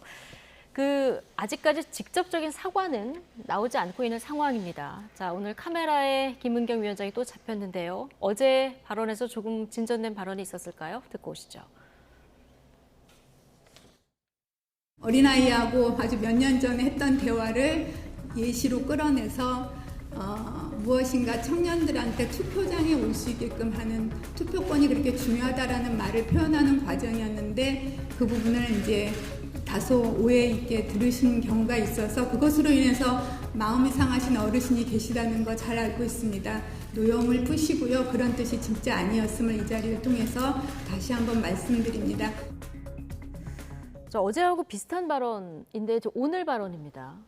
저 뒤에 죄송합니다 한 줄 아까 양이원영 의원처럼 붙이는 거는 왜 이렇게 어려운 걸까요? 그러게 말입니다. 그게 그렇게 어려울까요? 그러니까 이제 사과라는 것은 본인의 마음이 흡족할 만큼 사과하는 게 아니라 상대의 마음이 흡족할 만큼 사과를 하는 거 아니겠어요? 그러니까 인정하지 못하겠다는 투로 비치게 되면 아무리 저렇게 얘기를 한다고 해서 마음이 풀리겠습니까? 아까 대한노인회장께서 명함이라도 때리겠다고 할 정도로 그렇게 일가를 하셨는데 그랬으면 그리고 김은경 위원장이 그 자리에 양원영 의원과 같이 갔어야 되는데 안 갔잖아요. 네. 이런 것들의 행태와 태도들이 너무나 아쉬워요. 결국에는 당에 지금 부담을 엄청 주고 있다는 점에서 무엇을 앞으로 하시려고 하는지 모르겠습니다. 그러니까 청년들을 투표장에 나오라고 혁신이 되는 게 아니잖아요. 청년 간담회 자리도 청년들 당신들의 미래를 당신들이 선택해라. 여기까지는 좋습니다. 그래서 민주당이 어떤 혁신안을 가지고 청년들을 당신들에게 미래를 선사하도록 하겠다라는 것도 아니잖아요. 뭐 그런 혁신안에 대한 것들도 아니고 듣겠다고 했으면 그냥 듣고 오시면 되잖아요. 근데 왜 말을 실수하셔가지고 거기에 수습도 못 하시고 그게 이틀이 지나도록 있다가 당의 원내대표 지도부가 사과게끔 만든다. 네. 과연 내일 김은경 혁신위원장은 과연 어떤 혁신의 길을 가야 될지 저는 비판적으로 쓴소리를 할 수밖에 없습니다. 내일쯤 사과 메시지가 또 나올지도 이미 좀 조금 타이밍이 늦었다고 보는데요. 내일 그럼에도 불구하고 본인의 입장이 분명하게 뭐 들어야 되는 어르신들이나 또 국민들이나 그리고 당 지도부에 누를 끼친 부분까지 이제 쌓여서 사과를 해야 될 상황까지 처했기 때문에 그 부분에 대해서는 그래도 이제 당의 혁신위원장이기 때문에 공인의 자격으로 책임 있는 모습을 보여주지 않을까라는 기대를 가지고 있습니다. 네, 위원장의 직접 사과가 없다 보니까 사실 혁신위 차원의 어떤 입장이 나오기도 굉장히 좀 어려운 상황인데 김은경 위원장이 이제 혁신을 하러 온 거기 때문에 만약에 사과를 하면은 안 그래도 좀 혁신위가 흔들리는 상황에서 이게 좀 더 위태로워지지 않을까 이런 생각을 혹시 하는 걸까요? 글쎄요, 그거야말로 저는 정치적인 고려라고 생각하거든요. 혁신위원회의 역할은 말 그대로 민주당의 혁신입니다. 근데 이 정도로 큰 말실수로 인해서 혁신위원장에 대한 신뢰가 땅바닥으로 지금 거의 치닫고 있는 상황 속에서 제대로 된 사과도 하지 않은 상황에서 혁신위가 이렇게 가다가는 좀 흔들릴 수 있기 때문에 안 한다라고 하는 것은 오히려 혁신위가 가지고 있는 존재의 목적 자체를 상실할 수 있다라는 점에서 저는 좀 우려스럽습니다. 지금 그 민주당이 혁신을 해야 되는 내용들은 혁신위원회가 해야 되는 내용들은 바로 저 김은경 위원장의 저런 말들, 그다음에 어떤 민주주의의 기본을 흔드는 것들 이런 것들을 고치자고 혁신위원회가 있는 건데 김은경 위원장이 민주주의의 기본도 지키지 않은 이야기들을 하는 거는 사실은 혁신위의 존재 자체를 그냥 그 자체를 흔들 수 있는 것이기 때문에 저는 그 어떤 정치 고려도 하지 말고 그 어떤 셈도 하지 말고 지금 당장 사과를 하시고 깨끗하게 다시 출발을 하든 아니면 혁신위를 폐쇄를 하든 둘 중에 하나를 해야 된다고 생각합니다. 네. 오늘 서용주 부대변인께서도 굉장히 쓴소리를 많이 주셨는데 이 혁신위가 온전히 이재명 대표 작품 아니겠습니까? 그러다 보니까 이재명 대표의 리더십 논란으로 좀 번지는 거 아닌가. 당내에서 혹시 이런 우려는 안 나옵니까? 그러니까 이게 문제라는 거예요. 네. 지금 김은경 혁신위원장이 참 잘못하고 계신 게 그런 겁니다. 본인의 설화로 인해서 왜 이재명 대표가 임명했다고 해서 이재명 대표에게 부담이 넘어와 버리잖아요. 본인이 했던 설화에 대해서 본인이 말끔하게 빨리 털고 나가서 진솔한 사과를 했으면 지금 지도부 책임론, 근데 이재명 대표의 책임론까지 오겠습니까? 당연히 당대표니까 혁신위를 임명을 해야 되는 거 아니겠어요? 그런데 잘못된 혁신위를 아니면 뭔가 설화를 빚은 혁신위원장을 임명한 게 이재명 대표이기 때문에 이걸 이재명 대표가 시킨 건 아니잖아요. 그런데 혁신위원장으로서 제대로 처신을 못하니까 결국에는 당이 누가 되는 것이다. 그래서 이재명 대표의 책임론까지 오는 것들은 결국 이 김은경 혁신위원장의 처신이 제대로 되지 않아서 그런 거기 때문에요. 저는 빠른 시일 내에 좀 늦었지만 좀 제대로 된 사과, 그다음에 당 지도부에 누를 끼친 사과까지 덧붙여서 혁신위가 다시 출발할 수 있도록 정말 출발하고 싶다면 그런 좀 올바른 자세로 다시 되돌았으면 좋겠다. 좀 그런 말씀드립니다. 자, 내일은 말끔한 사과가 나올지 한번 지켜보도록 하고요. 자, 김남국 의원 얘기를 좀 해볼 텐데요. 지난 31일 친정인 민주당에 A4 용지 넉 장 분량의 친전을 보내지 않았습니까? 아무리 생각해도 곱씹어도 제명이 이해가 안 간다 이런 얘기를 했는데 오늘은 또 SNS에 글을 올렸더라고요. 전반적으로 좀 억울한 심경을 이제 담았는데 어떤 그 심경이라고 보십니까? 아니 뭐 본인 입장에서는 제명이 억울하다라는 건데 억울할 게 있을까 모르겠습니다. 그러니까 김남국 의원이 본인의 코인 사태와 관련돼서 그 어느 때고 한 번이라도 제대로 대응을 한 적이 있느냐라고 생각하면 저는 그렇지 않다고 생각합니다. 왜냐하면 처음에 코인 사태가 나고 나서 민주당 내에서 자체적인 TF를 구성을 했습니다. 그 TF에서 구성된 TF에서 김남국 의원에게 소명 자료들을 제출하라고 이야기를 했었음에도 불구하고 그 자료를 다 제출하지 않은 상황에서 본인이 탈당을 해버렸거든요. 그러니까 민주당 내에 있는 TF에서도 그 김남국 의원에 대한 조사를 할 수 있는 권한이 사라져버리게 되는 셈이고요. 김남국 의원이 무소속이 된 이후에는 국회 윤리특위를 열어서 김남국 의원을 어떻게 징계해야 되는지를 논의를 해야 된다라고 해서 윤리특위가 열렸는데 윤리특위가 열리고 나서 이런 상태로 그냥 바로 국회의원을 제명 내지는 징계하기는 어려우니 자문위원회를 한번 띄워서 한 번 더 논의를 해보자라고 해서 자문위원회를 띄우고 또 한 달간의 시간이 또 끌어졌습니다. 근데 그 자문위원회에서도 김남국 의원에게 자료 제출을 하라고 여러 번 이야기를 했음에도 불구하고 본인 자료 제출하지 않았거든요. 그렇다 그러면 김남국 의원에게는 정말 여러 차례 기회가 있었던 거라고 생각합니다. 본인이 억울하다 그러면 이 긴 시간 동안 차근차근 하나하나 다 소명할 수 있었다고 저는 생각합니다. 그럼에도 불구하고 제대로 된 소명을 하지 않고 나서 국회 윤리 바깥에 계신 분들, 외부의 자문위원들을 통해서 나온 징계 권고를 이런 식으로 억울하다고 받아들이는 것은 저는 납득하기 어렵습니다. 김남국 의원은 약간 그런 측면인 것 같아요. 유죄를 받은 분들도 국회 윤리위에서 제명받은 사람은 거의 없는데 이런 부분에서 좀 억울함을 호소하는 것 같은데 이 행보는 일단 어떻게 보십니까? 지금 이런 억울함을 호소하는 행보가 윤리특위를 좀 염두에 둔 행보라고 보시는지요? 뭐 그렇다고 봐야겠는데요. 개인적으로는 억울할 수 있다고 봅니다. 뭐 개인적으로는 여러 가지를 따지고 일이 곰곰이 생각해봐도 내가 그렇게 잘못했나? 내가 제명까지 당할 정도인가? 라고 생각할 수는 있죠. 근데 이제 정치인이 아닌 개인으로서는 그렇게 생각할 수 있지만 정치인 김남국이라는 로 봤을 때는 저는 그렇게 생각하는 것이 과연 맞는지에 대해서는 의문이에요.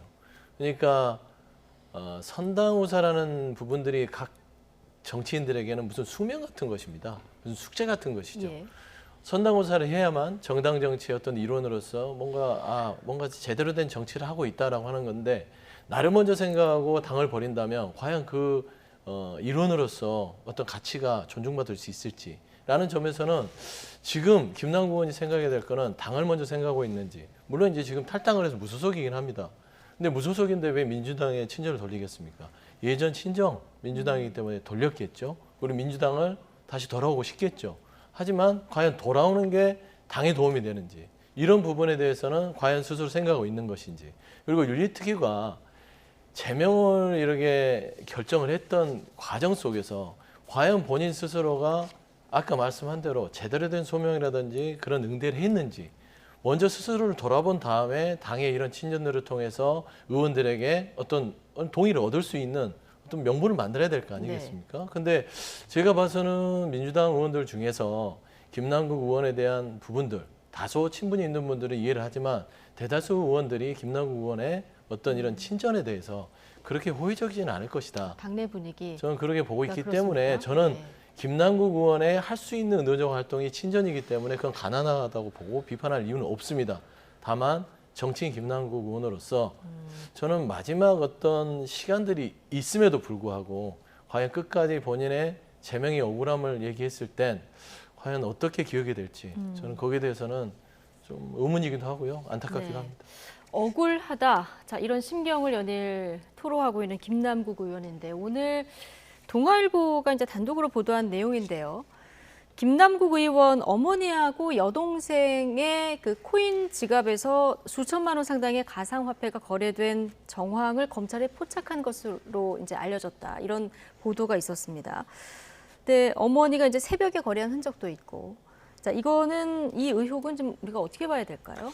그러니까 이 금융거래에 있어서 가장 최악이라고 한다 그러면 재질이 가장 나쁜 범죄라고 한다 그러면 결국 이제 차명 거래를 한 것, 그러니까 본인이 수익 행위를 한 것을 감추기 위해서 다른 사람의 이름으로 거래를 한 것, 이 차명 거래가 굉장히 큰 나쁜 죄질을 가진 범죄라고 생각이 되고 그 다음에 이제 그러나 어머니가 직접 할 수도 있죠. 있고, 물론 할 수도 차명 거래가 있습니다. 단정할 수는 없죠. 네, 아직까지는 의혹 단계인데. 그래서 그 다음 하나 이제 내부 정보를 이용하는 투자. 이런 것들은 애초에 시장의 불공정성을 심하게 해치기 때문에 저는 가장 나쁜 두 개의 범죄가 바로 내부 정보 이용과 차명 계좌 사용이라는 건데 만약에 지금 나온 의혹 보도가 만약에 김남국 의원이 이것을 차명으로 해서 거래를 한 것이라고 한다 그러면 아직까지는 의혹 단계지만은 정말로 저는 김남국 의원이 입이 10개라도 할 말이 없어야 된다고 생각합니다. 물론 아직까지는 의혹 단계고 수사가 이루어져야 되는 문제겠지만 뭐 김남국 의원의 어떤 그전까지의 행태 같은 것들은 많은 비판이 있었으니까 그러니 하지만 김남국 의원이 결정적으로 이 코인 투자의 문제가 되는 것은 내부 거래를 이용했느냐 여기에 대한 아직까지 뚜렷한 해답이 나오지 않은 상황이거든요. 그러니까 본인이 어떤 국회의원으로서의 자리를 가지고 어떤 정보를 이용해서 투자를 한 거 아니냐라는 것에 대해서 아직까지 뚜렷한 해명이 없는 것이고요. 뭐 당연히 상임위원장에서 뭐 거래한 내용들이 지금 있어 그것도 또 그거대로 문제가 되는 거고 또 만약에 거기에 덧붙여서 부모님의 이름으로 거래를 한 것이 사실이라면 그러니까 뭐 본인 어머니가 직접 거래를 한 것이 아니라 저는 이거는 뭐 국회의원의 자격을 떠나서 바로 그냥 형사범죄로 이어지는 것이기 때문에 하루라도 빨리 해명을 하고 필요한 부분 수사가 이루어져야 된다고 봅니다. 네. 김남국 의원의 코인 거래 의혹에 대해서도 아직 좀 궁금해하는 분들이 많은데 가족의 같은 패턴의 거래 지금 의혹이 또 불거진 이런 상황이에요. 지금 조금 전에 차명 거래 그리고 미공개 정보 수사 가능성 얘기를 하셨는데 검찰도 지금 수사 가능성을 언급했거든요.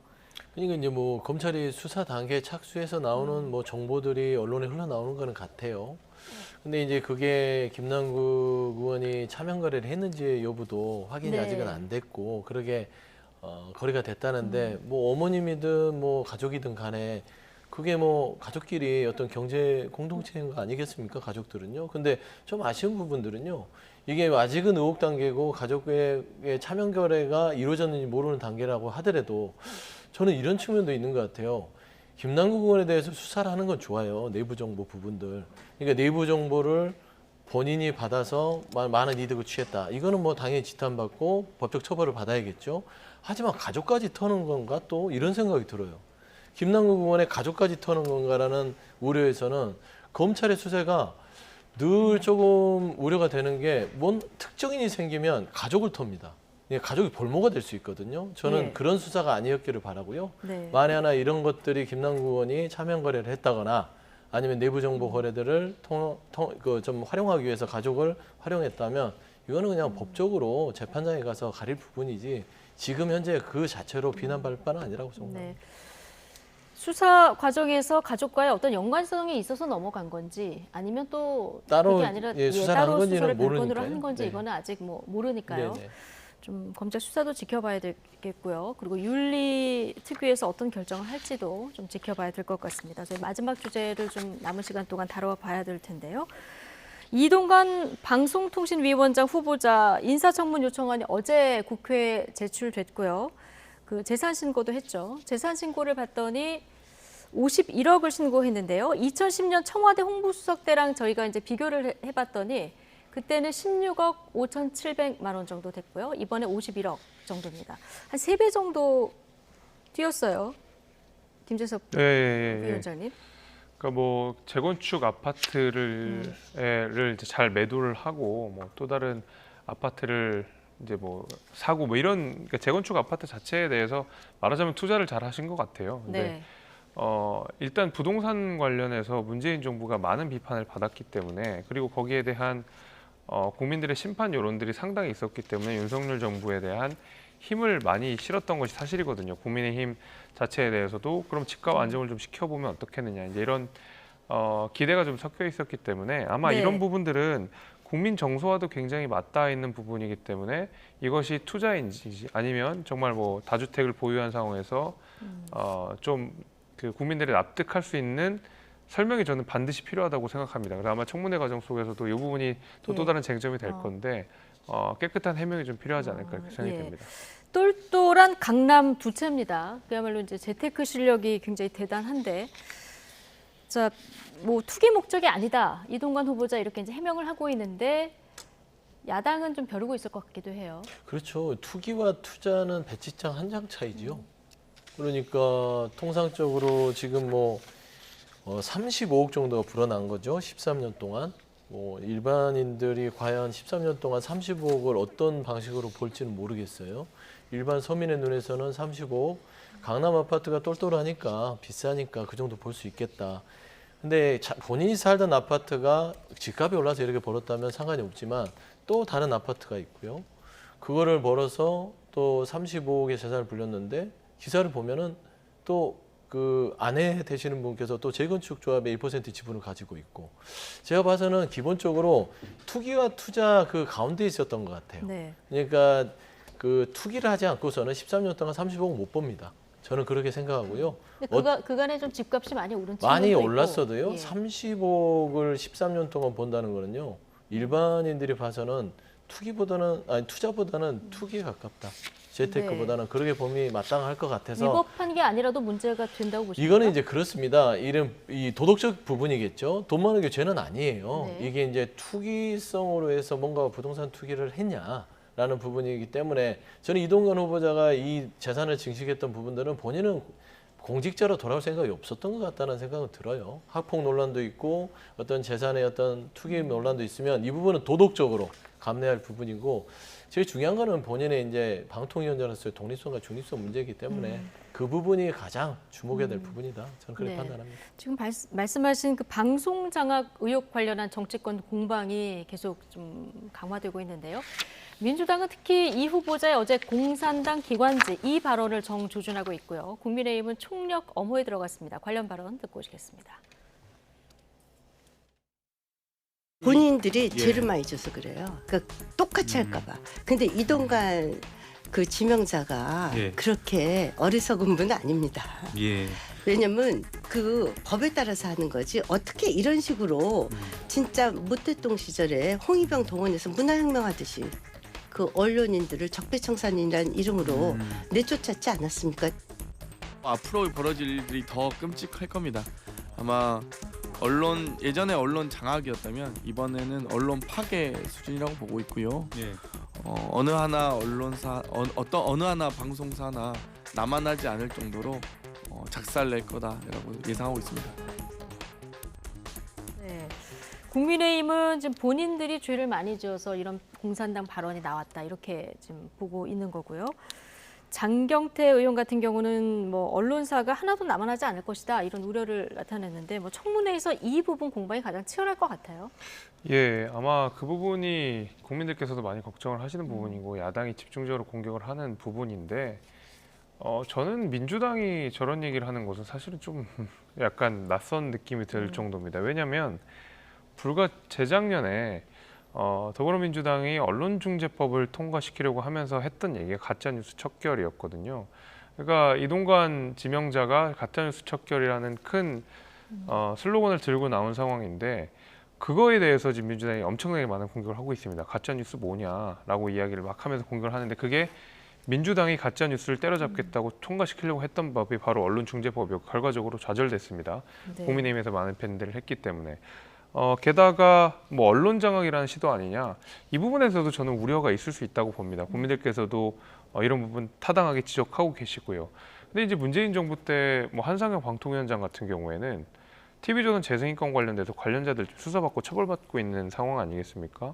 뭐 장경태 의원 말대로 어느 한 언론사 작살낸다고 표현을 하는데 실제로 작살내려고 했던 것이 바로 문재인 정부이기 때문에 국민들의 지적, 그다음에 이런 언론인들의 지적이 저는 따갑게 들리기도 하지만은 더불어민주당이 저런 소리를 하는 거는 정말 내로남불이한 비판을 피하기는 어려워 보입니다. 최영주 부대변인. 네.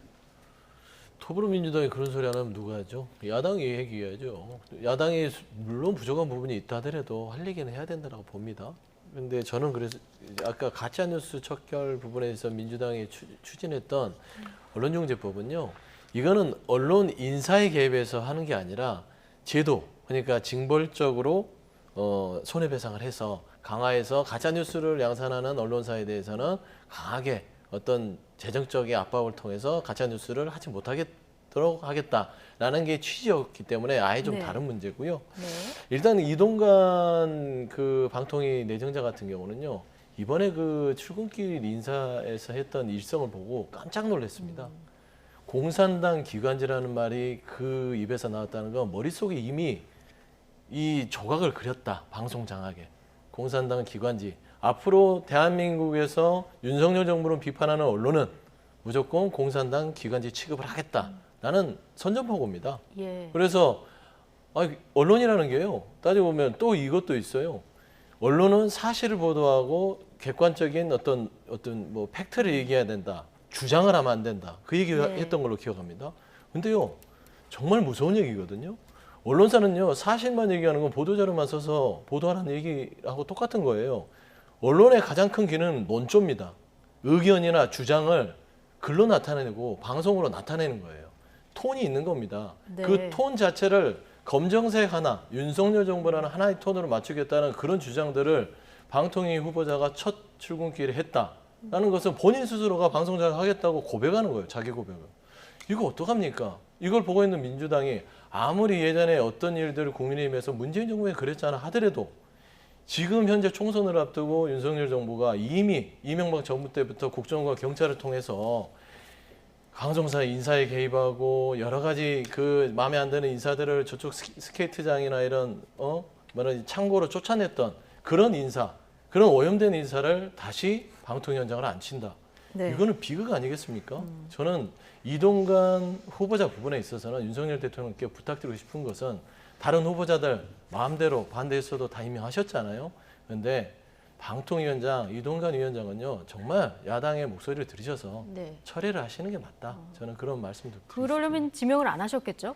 그러니까요. 그래서 이제 청문회 과정이 좀 중요하다고 봅니다. 청문회 과정에서 앞서서 대변인께서 말씀해 주신 대로 그런 문제점들이 실제로 문제가 있다고 판단이 되면 당연히 뭐 대통령께서도 그다음에 정부 여당에서도 고민할 수밖에 없는 노릇이고 저 더불어민주당이 제대로 된 공격을 못한다. 실제로 뭐 의혹이 좀 해소됐다라고 하면 지명할 수 있는 것이겠죠. 그래서 결국 저는 청문회에서 민주당이 얼만큼 지금 이야기하는 것처럼 얼만큼 문제가 있는지를 밝혀내면 되는 거라고 생각합니다. 네. 자. 아마 8월 중순에 청문회가 진행이 될 것 같은데요. 자, 여야 의원들 간의 공방까지 좀 굉장히 치열할 것 같습니다. 김재섭 국민의힘 도봉갑 당협위원장, 서영주 더불어민주당 상근 부대변인 오늘 나이트 포커스 두 분과 함께했습니다. 고맙습니다.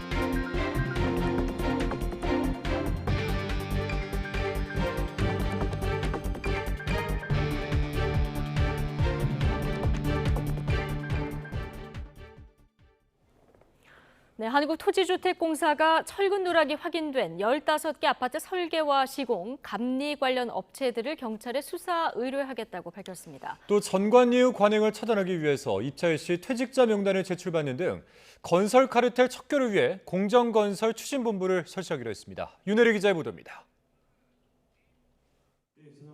철근 누락 아파트 사태 부실 감독 책임이 있는 LH가 긴급 대책회의를 열었습니다. 이번 사태 원인으로 지목된 설계, 시공, 감리 전 과정에 만연한 건설업계 이권 카르텔을 뿌리 뽑기 위해서입니다.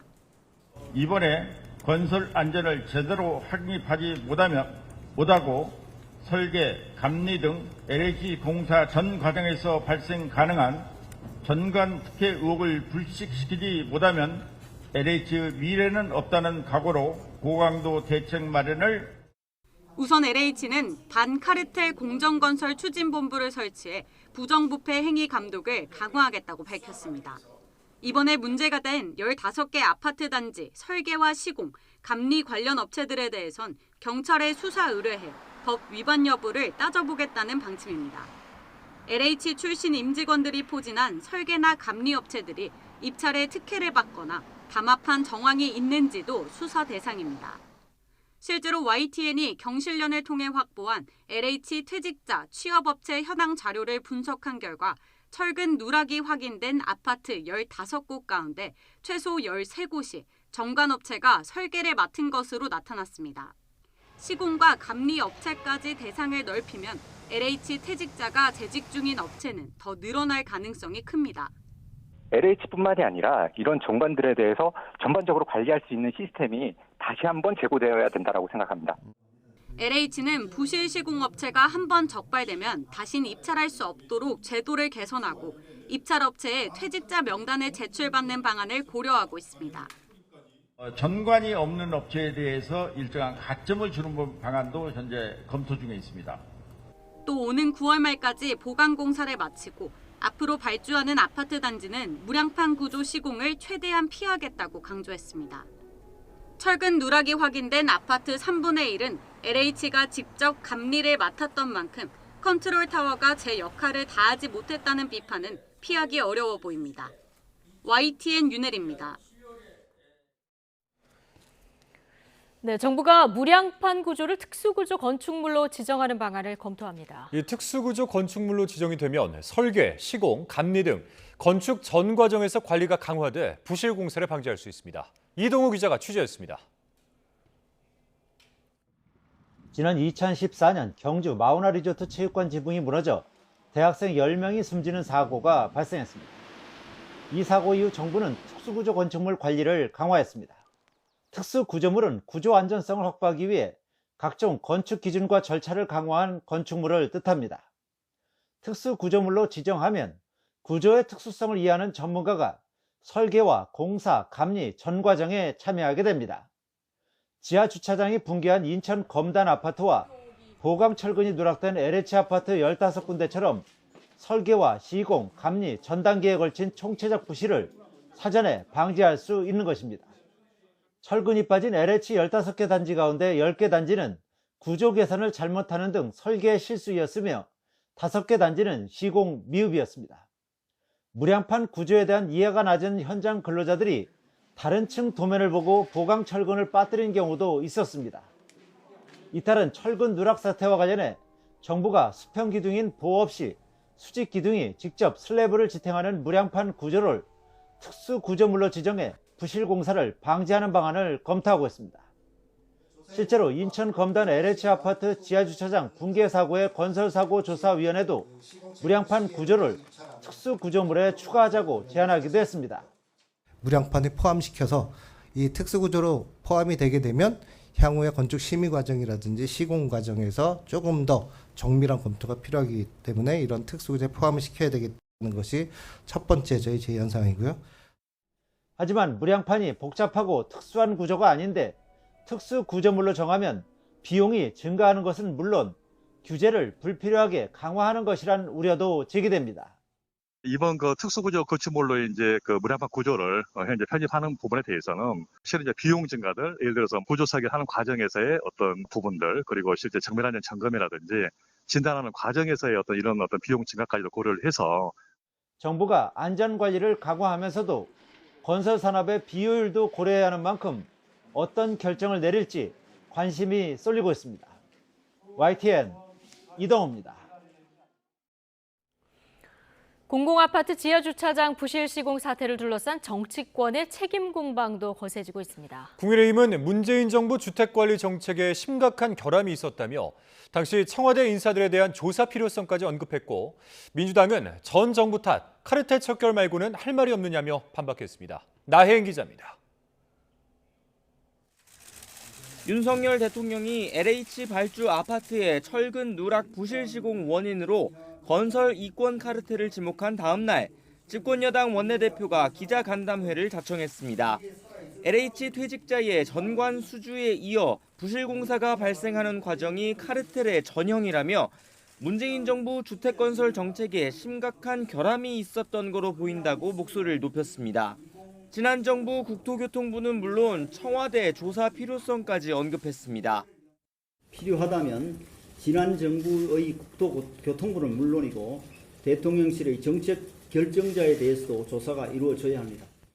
단순한 기강회의 때문인지 그 이상의 정책적 책임이 있었던 것은 아닌지를 정부 차원의 감사, 수사와 별도로 당내 진상규명 TF를 가동하겠다고도 했는데 휴가 중인 김기현 대표도 SNS를 통해 이권 카르텔의 배후를 가리기 위한 국정조사 추진 방침을 거듭 강조했습니다. 민주당은 발끈했습니다. 비리가 있다면 철저히 수사해야 한다면서도 전 정부를 탓하며 국정조사 카드를 꺼낸 여당의 공세는 현 정부 책임론과 선을 긋겠다는 물타기라고 성토했습니다. 민주당이 요구하는 양평고속도로 종점 변경 의혹 국정조사와 비교해서도 안 된다고 일축했습니다. 국가적 정책이 어떤 절차로 바뀌었는지 밝히자는 것과 아파트 부실공사 비리 혐의는 사안이 전혀 다르다고 강조했습니다. 문제만 발생하면 이전 정부와 카르텔을 정가의 보도로 내세우는 모습에서 대통령의 무능과 무책임만 드러날 뿐입니다. 현안마다 전 정부 탓을 하고 있으니 무정부 상태라는 비판이 나오고 있는 것입니다. 지난해 광주 화정 아이파크 붕괴 사고 이후 아파트 부실 시공을 막기 위한 법안들이 잇따라 발의됐지만 여야는 일단 입법 보완보다 책임 공방에 주력하는 모습입니다. 전 정부를 겨냥해 공세 고삐를 쥐는 여당과 현 정부 국토부가 책임지고 대책을 마련하라는 야당 사이 대치가 격화하고 있습니다. YTN 나인입니다.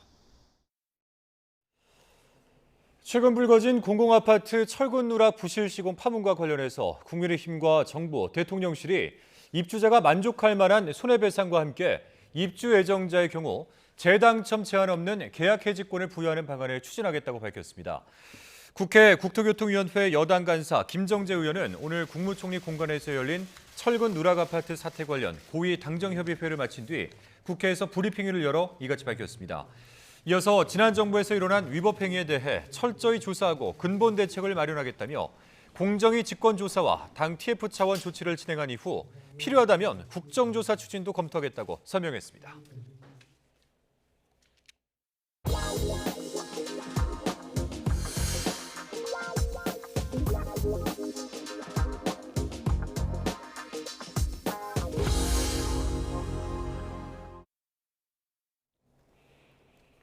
오늘 강릉 낮 기온이 올해 들어서 가장 높은 37.8도까지 치솟는 등 무더위가 기승을 부렸습니다. 기상청은 북태평양 고기압이 확장하면서 연일 전국 대부분 지역의 체감 온도가 35도를 웃돌고 있다고 밝혔습니다.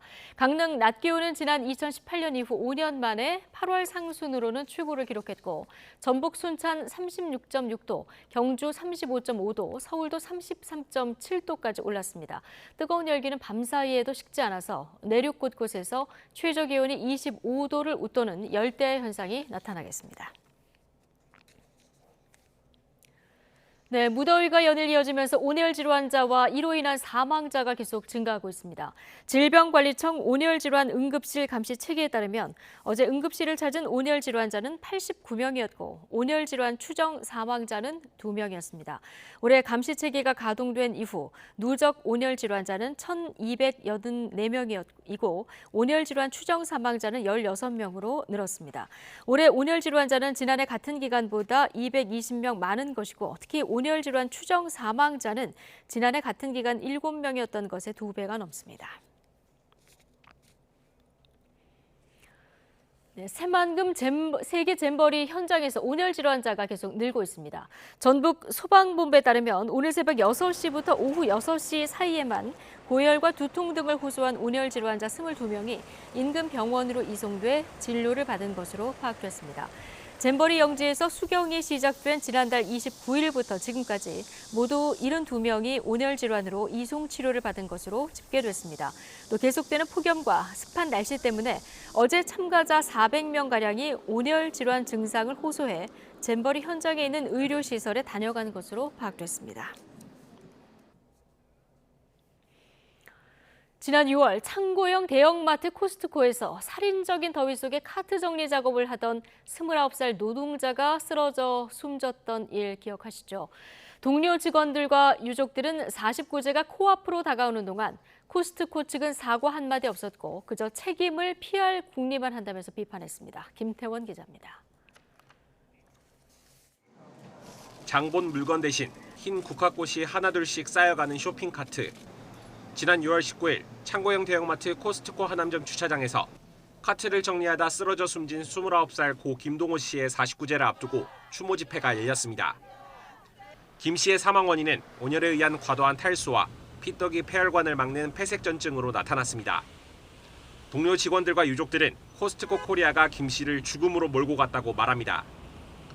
노동자가 제대로 쉴 공간이나 냉방장치를 두지 않은 데다 다른 시점보다 근무 인원이 훨씬 적어서 쉴 틈도 많지 않았다고 주장합니다. 그 결과 김 씨는 30도를 웃도는 폭염 속에 하루 4만 보를 걸을 정도로 혹독하게 일하다가 목숨을 잃었다는 겁니다. 왜 탈수 증세가 오기까지 쉬지 않고 물을 마시지 않았냐며 쉬고 싶을 때 쉴 수 있는 시스템입니까? 본인이 휴식을 취할 수 있는 휴게실이 제대로 마련돼 있습니까? 유족은 또 사측이 책임을 피할 궁리만 한다며 울분을 토합니다. 고용노동부 조사를 받는 직원들에게 변호사를 붙여 진술을 막고 빈소를 찾아온 대표는 김 씨에게 지병이 있었던 것 아니냐고 추궁했다고 규탄하고 있습니다. 원래 지병이 있지 않았냐는 식으로 직원분들께 추궁했답니다. 이게 지금 당신 직원의 장례식장에서 할 소리입니까? 법적인 절차가 진행 중이니 유족에게 할 말이 없다는 어디서 그런 말도 안 되는 소리 나오고 계십니까? 그러나 코스트코 코리아 측은 김동호 씨가 숨진 뒤 지금까지 어떠한 입장도 내놓지 않고 있습니다. 고용노동부 경기지청은 업체 관계자들을 상대로 참고인 조사를 이어가며 중대재해처벌법 위반 여부를 검토하고 있습니다. YTN 김태원입니다. 네, 웹툰 작가 조호민 씨 아들을 학대한 혐의를 받는 특수교사 A씨가 조 씨의 아들에게 진짜 밉상 등의 말을 한 것으로 검찰 공소장에서 드러났습니다. 재판에 넘겨진 A씨 측은 그러나 앞뒤 문맥을 자른 것이라고 반박했습니다. 논란이 커지자 조 씨는 뒤늦게 고소가 어리석었다며 해당 교사의 선처를 구하는 탄원서를 내겠다는 입장을 밝혔습니다. 권주수 기자입니다. 웹툰 작가 주호민 씨의 자녀를 학대한 혐의로 기소된 특수교사 A씨. 지난해 9월 A씨는 주 씨의 9살 아들에게 진짜 밉상이다라며 도대체 머릿속에 뭐가 들어있는 거냐라고 발언한 사실이 드러났습니다. 검찰이 여당 국회의원실에 제출한 공소장을 구체적으로 살펴보니 A씨는 주 씨 아들에게 너 싫다고 정말 싫어 등의 말을 했던 것으로 확인됐습니다. 그러면서 너는 학교에서 급식도 못 먹는다. 친구 못 만난다 등의 발언을 한 것으로도 확인됐습니다. A씨가 주 씨 아들에게 한 문제의 발언이 검찰 공소장을 통해 구체적으로 공개된 것은 이번이 처음입니다. 이에 검찰은 이런 발언이 장애인 아동에게 정신건강과 발달에 해를 끼치는 정서적 학대를 가한 것이라 판단하고 A씨를 재판에 넘겼습니다. A씨의 변호인은 사실상 앞뒤를 자른 짜깁기라고 주장했습니다. A씨와 주 씨의 아들 사이에서 이뤄진 2시간 반가량의 대화 중에서 몇 가지 부정적인 말만 추려졌다는 겁니다. 이에 A씨의 변호인은 한 언론과의 인터뷰에서 밉상 발언은 주군에게 훈계하듯 한 것이 아니라 교사의 혼잣말로 전후 발언이 생략됐다고 반박했습니다. 무리하게 특수교사를 신고했다는 논란이 커지자 주 씨는 일주일 만에 사과의 뜻을 담은 입장문을 공개했습니다. 먼저 주 씨는 아이의 이상 행동이 계속돼 딱 하루 녹음기를 가방에 넣어서 보냈고 A씨의 발언을 듣고 충격을 받았다고 주장했습니다. 하지만 A씨에 대해 선처를 구하는 탄원서를 제출하겠다며 피해를 최소화하고 싶다고 밝혔습니다. 그러면서 이번 사건의 경위서를 통해 교사의 처지를 처음으로 알게 되었다며 많은 분께 심려를 끼쳐 죄송하다고 사과했습니다. YTN 권준수입니다. 네, 앞으로 서울 지역의 학교에서는 교사와 면담을 원하면 학부모가 사전에 예약을 해야 합니다. 또 학교가 원한다면 민원인 대기실에 CCTV도 설치하기로 했습니다. 이렇게 교육청별로 교권 회복을 위한 대응책이 속속 나오고 있습니다. 김평정 기자입니다. 서희초 교사 사망 사건을 계기로 교권 회복 방안에 대한 논의가 활발한 가운데 악성 민원 대응책도 잇따라 제시되고 있습니다. 서울시 교육청은 교사의 학부모 민원 부담을 줄이기 위해 면담 사전 예약 제도를 다음 달부터 도입합니다.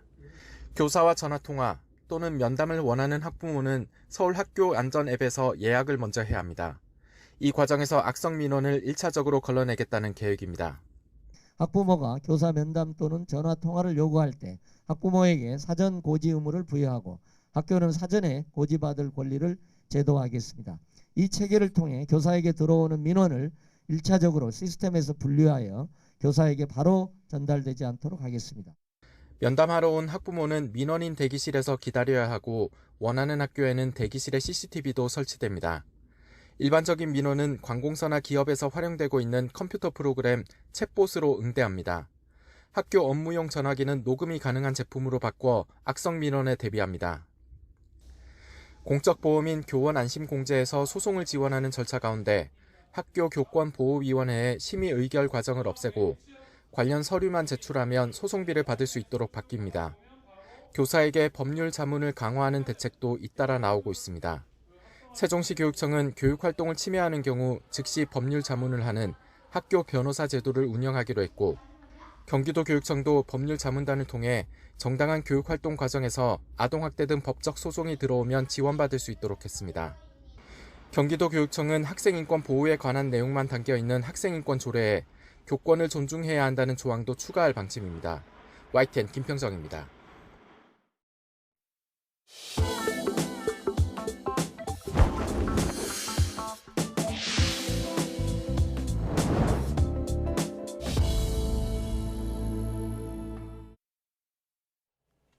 네, 국제신용평가사 피치가 미국의 국가신용 등급을 AAA에서 AA+로 전격 하향 조정했습니다.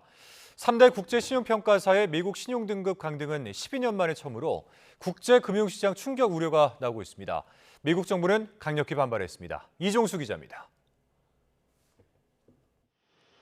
3대 국제신용평가사 피치가 현지 시간 1일 미국의 신용등급을 AAA에서 AA+로 한 단계 하향 조정했습니다. 피치는 보고서에서 향후 3년간 예상되는 미국의 재정 악화와 국가 채무 부담 증가, 거버넌스 악화 등을 반영한다고 강등 배경을 설명했습니다. 피치는 특히 미 정치권이 부채 한도 상향 문제를 놓고 대치하고 이를 마지막 순간에야 해결하는 일이 반복되고 있어 지배구조가 20년 넘게 악화됐다고 평가했습니다. 이러면서 재정과 부채 문제가 심각해져 미 정부 재정 적자는 2022년 국내 총생산 GDP 대비 3.7%에서 2023년 6.3% 수준으로 급등하고 2024년엔 6.6%, 2025년엔 6.9%로 계속 늘어날 것으로 예상했습니다. 피치는 나아가 신용 여건 악화와 투자 감소, 소비 하락이 미국 경제를 올해 4분기와 내년 1분기 약한 침체로 밀어넣을 것으로 내다봤습니다. 3대 주요 국제신용평가사가 미국 국가신용등급을 전격 강등한 것은 스탠더드&푸어스가 2011년 AAA에서 AA+로 내린 이후 12년 만입니다. 당시 이 조치로 미국 주가가 15% 이상 폭락하는 등 국제금융시장이 큰 충격을 받았습니다. 미 백악관은 피치의 강등 조치 직후 대변인 성명을 내고 강력히 반발했습니다. 피치가 적용한 평가 모델은 트럼프 행정부 때 하락했다가 바이든 행정부 들어 상승했다며 바이든 대통령에 의해 미국이 가장 강한 회복세를 보이는 이 시점에서 미국 신용 등급을 강등하는 것은 현실에 어긋난다고 지적했습니다. 제닛 옐런 미 재무장관도 피치의 이번 신용 등급 강등을 자의적이고 시대에 뒤떨어진 결정이라고 비판했습니다. YTN 이종수입니다. 네, 미국 신용등급 강등에 증시가 하락하고 환율은 1,300원 턱밑까지 올라왔습니다. 정부와 전문가들은 변동성이 커졌다면서도 영향은 제한적일 것으로 내다봤습니다. 이형원 기자입니다. 국제신용평가사 피치가 미국 신용등급을 강등한 이후 금융시장은 출렁였습니다. 위험자산 회피 심리가 커지면서 원화 가치가 떨어져 원달러 환율이 크게 오른 겁니다. 종가 기준으로 14.7원이나 급등해 1,300원 턱 밑에서 거래를 마쳤습니다. 증시도 하락 마감했습니다. 코스피는 1.9% 내린 2,616.47에 거래를 마쳤고 코스닥도 3.18%나 떨어지며 909.76으로 후퇴했습니다. 2차 전지 관련주 과열로 주식시장 변동성이 커진 상황에서 미국 등급까지 내려가자 투자 심리가 급격히 위축된 겁니다. 과열됐던 투자 심리가 좀 진정되는 어떤 이벤트가 좀 필요했는데 그런 것이 이제 지금 미국의 신용등급 하락하고 맞물리면서 주가 하락을 이끌고 있는 게 아닌가 이렇게 평가를 할 수 있을 것 같습니다. 다만 이번 하향 조정 여파는 제한적일 것으로 내다봤습니다. 앞서 미국 등급이 한 단계 강등됐던 지난 2011년과는 다를 거라는 겁니다. 당시에는 미국 증시가 15% 이상 급락하며 전 세계에 영향을 줬습니다. 미국 정쟁이 극한으로 치달아 불확실성이 훨씬 컸고 여기에 유럽 신용 위기까지 겹치면서 후폭풍이 컸습니다. 미국 경제가 이렇게 노동시장도 견조하고 물가도 빠르게 안정되고 있기 때문에 2011년처럼 큰 충격으로 다가오지는 않을 것으로 보입니다. 정부와 한국은행도 같은 의견이지만 변동성이 확대될 가능성을 열어두고 필요한 경우 신속하게 시장 안정에 나서기로 했습니다. YTN 이영훈입니다. 다음 소식입니다. 상온과 대기압에서 전기 저항이 사라지는 초전도체를 한국연구진이 개발했다는 발표에 전 세계가 떠들썩합니다. 이 상온 초전도체로는 자기부상 열차나 양자 컴퓨터 또 인공태양처럼 과학기술의 한계로 아직 상용화되지 못한 첨단 기기를 만들 수 있는데요. 이번 발표에 대한 과학계 검증이 이루어지는 가운데 발표 내용이 사실일 가능성이 있다는 평가가 미국과 중국에서 잇따라 나왔습니다. 최소라 기자입니다. 초전도체는 저항이 제로이고 자기장 안에서 공중에 뜨는 물질입니다. 전기를 손실 없이 전달하기 때문에 자기부상 열차나 양자 컴퓨터, 핵융합 발전기 등 현대 기술의 한계로 상용화하지 못하고 있는 첨단 기기를 완성할 수 있습니다. 한마디로 에너지 분야에 혁명을 불러올 꿈의 물질로 평가되고 있습니다. 따라서 전 세계 과학자들이 100년이 넘도록 초전도체 개발에 힘써왔지만 지금까진 영하 200도 아래 극저온이나 대기압의 10,000배 이상 높은 압력에서만 간신히 초전도 현상이 나타나는 수준이었습니다. 그런데 한국연구진이 납과 구리 등으로 합성한 LK99가 상온과 대기압에서 초전도 현상을 보였다고 발표했습니다. 온도와 상관없이 저항 제로의 성격을 나타낼 뿐 아니라 20도 내외의 상온과 1기압 정도의 일상적인 조건에서도 자기장을 받으면 공중에 떴다는 겁니다. 19장짜리와 22장짜리 논문 2편에선 LK99를 만드는 과정과 LK99의 실물이 담겼습니다. 현재는 학술지 정식 게재 이전으로 사전 공개 사이트에 실린 상태지만 곳곳에서 적극적인 검증이 이루어지고 있습니다. 미 로렌스 버클리 국립연구소는 논문 내용을 시뮬레이션한 결과 이론적으로 가능하다며 긍정적으로 평가했습니다. 이어 중국 화중과학기술대 연구팀은 실제 실험을 진행했더니 LK99가 자기장에서 둥둥 뜨는 데 성공했다고 주장했습니다. 다만 저항이 완전히 사라지는지는 확인되지 않았습니다. 실험이 사실이고 이게 실현화된다면 대단한 열풍이 아마 불 것 같아요. 전자소자가 되려면 이게 방막화가 가능해야 된다. 물질 자체가 물리적으로 화학적으로 안정해야 된다. 선으로 뽑아지는지 또 만들었을 때 가격이 충분히 좀 실용성이 있는지 종합적인 걸 따져야죠. 한국연구진의 논문이 사실로 밝혀진다면 노벨상 등 세계적 권위상 수상은 물론 전 세계 과학기술계를 혁신적으로 끌어올릴 발견이라고 기대를 모으고 있습니다. YTN 사이언스 최소라입니다. 이동관 방송통신위원장 후보자의 인사청문 요청안이 국회에 제출됐습니다. 신고한 재산은 총 51억여 원으로 지난 2010년 청와대 홍보수석 때보다 3배 늘었는데 서울 강남권 재건축 아파트 투자에도 적극적이었습니다. 부장원 기자가 단독 보도합니다. 이동관 후보자는 지난 2016년 10월 서울 강남구 개포동에 작은 아파트 한 채를 사들였습니다. 1982년 12월 지어진 재건축 유망단지로 전용 면적 42.55제곱미터 아파트를 10억 원에 매수했습니다. 절반 이상 대출을 끼고 사 실제 투자 금액은 5억 원이 안 됐던 이 아파트는 이듬해 재건축에 돌입해 올해 초 준공됐습니다. 전용 면적 114제곱미터 아파트를 분양받았고 집값은 15억 원을 신고했습니다. 분양가 기준으로 신고한 건데 실제 시세는 평균 43억 원에 달합니다. 매수 가격 10억 원에 분담금 8억 원을 더하더라도 7년도 안 돼 25억 원 가까운 차익을 거둘 수 있게 됐습니다. 서울 서초구 잠원동의 또 다른 재건축 아파트. 후보자가 2001년 매수한 뒤 처음 5년은 직접 거주했지만 이후 10여 년간 세를 주고 보유만 하다가 재건축 호재를 맞았습니다. 이 후보자는 전용 면적 133.37제곱미터 아파트를 분양받아 2019년 준공 직후 곧바로 팔았습니다. 국토부 실거래가 공개 시스템에 나타난 매도 가격은 31억 9천만 원, 양도소득세도 1억 2천만 원이나 냈습니다. 후보자가 2010년 청와대 홍보수석일 때 신고한 이 아파트의 가격은 9억 7,600만 원입니다. 진짜 실수요자는 돈 없어 못 사고 대출 안 해주니까 돈 갖고 쌓아놓고 있는 사람은 딱 지금 뭐 부동산 뭐 이럴 때 사놓고 나중에 이제 올라갈 때 그 사람들을 팔면 돼요. 뭐. 이동관 후보자가 인사청문 요청안에 신고한 재산은 51억 원.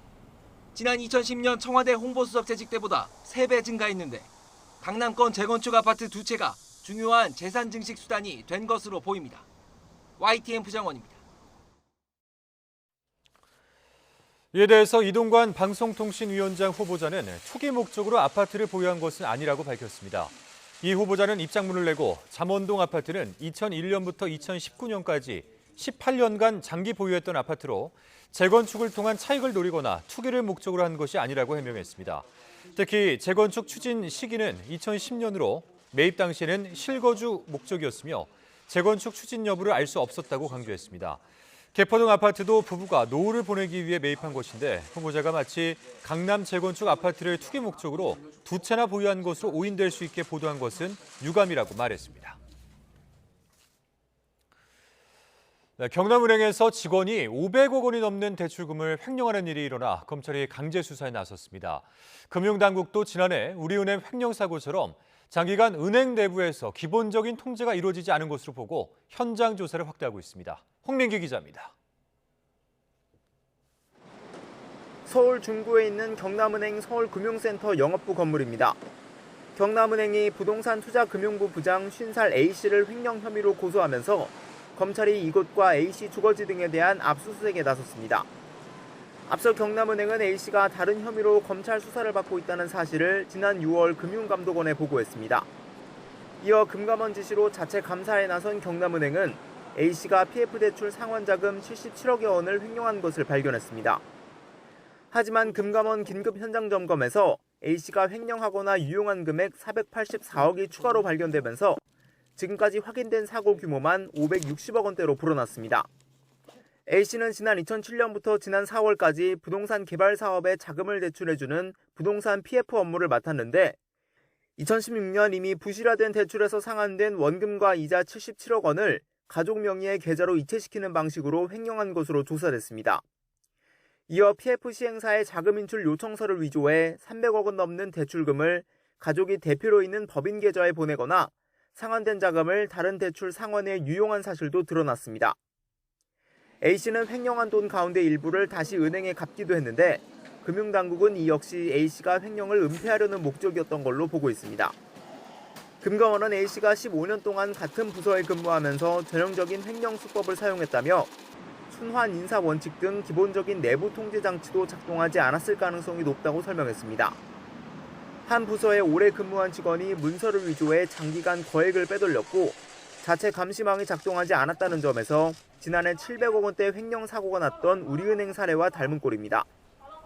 금융당국은 경남 창원에 있는 경남은행 본점에도 검사반을 12명까지 늘려 PF대출 취급 현황 등을 전수조사한다는 계획입니다.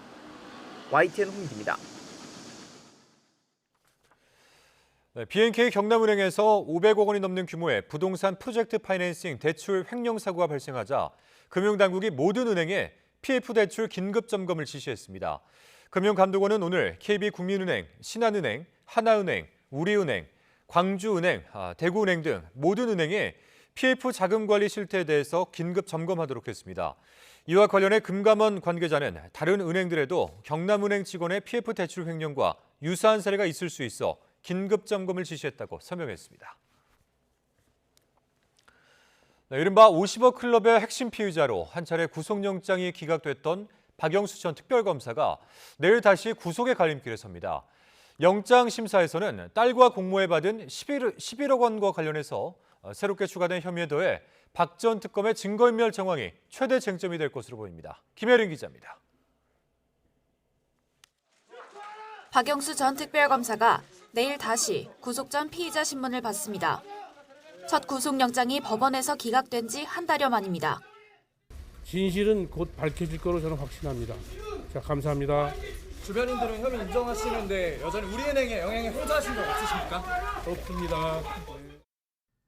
두 번째 영장에는 박 전 특검이 우리은행 이사회 의장으로 있으면서 대장동 일당을 돕는 대가로 거액을 약속받고 8억 원을 수수했다는 혐의에 더해 특별검사 재직 시절 딸과 공모해 화천대유에서 대여금 명목으로 11억 원을 받은 청탁금지법 위반 혐의가 추가로 적시됐습니다. 공직자인 박 전 특검이 생활 공동체인 딸을 통해 약속받은 50억 원의 일부를 실현했다는 게 검찰 판단입니다. 여기에 검찰은 박 전 특검이 수사에 앞서 증거인멸에도 적극적으로 나섰다고 봤습니다. 또 다른 50억 클럽 당사자인 곽상도 전 의원이 1심에서 무죄 판결을 받은 뒤 정치권에서 50억 특검론이 제기되자 박 전 특검이 자신의 휴대전화를 망치로 부쉈다는 겁니다. 검찰은 또 박 전 특검이 비슷한 시기 공범으로 지목된 양재식 변호사를 만나 대장동 일당에게 받은 대한변호사협회장 선거자금 등 문제가 될 만한 사안을 논의했다고 의심하고 있습니다. 압수수색이 이뤄지기 직전엔 양 변호사의 사무실 직원이 쓰던 노트북을 포맷한 정황도 포착한 것으로 알려졌습니다. 박 전 특검이 자신에 대한 재수사를 우려해 증거인멸에 말맞추기까지 했다는 게 검찰의 영장 청구서에 포함됐습니다. 검찰 관계자는 박 전 특검의 구속 사유가 명확히 존재해 구속영장을 재청구했다고 강조했습니다. 다만 앞서 법원은 사실적, 법률적 측면에서 다툼의 여지가 있다며 검찰의 구속 시도에 한 차례 제동을 건 상황. 새로운 혐의가 추가된 박 전 특검 신병 확보 여부가 검찰의 50억 클럽 수사의 성패를 가를 분수령이 될 전망입니다. YTN 김혜린입니다. 140년 만에 기록적인 폭우가 쏟아졌던 베이징은 국제공항 활주로까지 잠기는 피해가 발생했습니다. 중국의 폭우 전선은 이제 헤이룽장, 지린 등 동북 지역으로 이동하고 있습니다. 김태현 기자입니다. 중국 수도 베이징에는 나흘 동안 140년 만에 가장 많은 비가 내렸습니다. 베이징 남부 다싱 국제공항의 활주로가 한때 물에 잠겨 운항이 중단될 정도였습니다. 방산구의 류리허 습지공원도 물에 잠겼습니다. 공원 표지판들과 나무 몇 그루만 물 밖으로 보입니다. 물이 빠지자 다리 밑에는 떠내려온 쓰레기와 잔해더미가 잔뜩 쌓여 흉물스런 모습을 드러냈습니다. 누적 강수량이 1000mm를 넘으며 2년 동안 내릴 비가 이틀 만에 한꺼번에 쏟아진 허베이성 싱타이시는 긴급 복구 작업이 한창입니다. 迅速组织人员和机械进行了抢修，同时我们对全线其他各条道路进行了梳理，对这个塌方断交的地方迅速组织人员进行抢修，确保全线的各条道路畅通。 중국의 폭우 전선은 이제 동북 지역으로 옮겨갑니다. 2일부터 5일까지 헤일룽장성과 지린성에 최대 300mm의 폭우가 내릴 것으로 예보됐습니다. 헤일룽장의 젖줄인 숭화강 본류와 지류도 대홍수가 날 수 있는 가운데 현지 당국은 비상 대응 태세에 돌입했습니다. 북상 중인 6호 태풍 카누는 3일 오후쯤 중국 남동부 푸젠성과 저장성에 상륙할 것으로 예상됩니다. YTN 김태현입니다.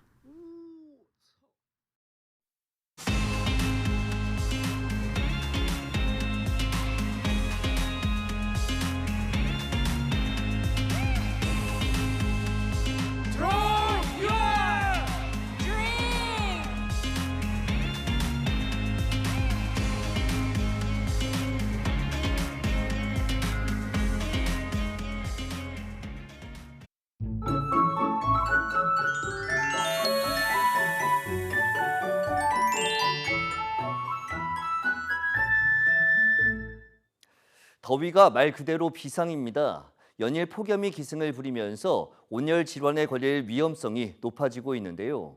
대부분 지역에 폭염 경보가 발효 중인 가운데 오늘 밤 사이에도 서울 기온이 26도 이상을 유지하는 등 곳곳에서 열대야가 기승을 부리겠고 한낮에는 35도까지 오르는 등 오늘보다 높아지며 올여름 가장 더운 날씨가 찾아오겠습니다. 계속되는 더위에 건강 잃기 쉬운 만큼 수분 섭취 충분히 해주시고 틈틈이 휴식을 취해주시기 바랍니다.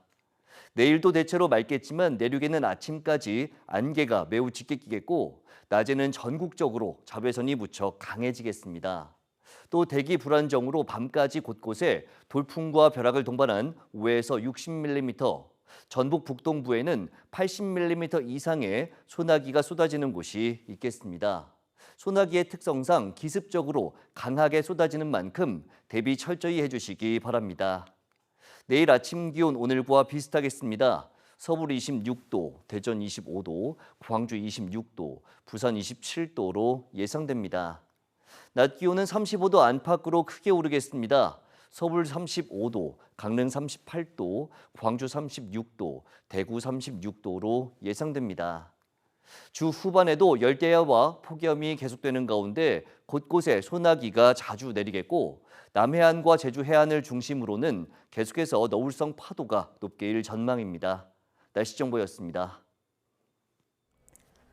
수요일 뉴스라이트 마치겠습니다. 함께해 주신 여러분 고맙습니다.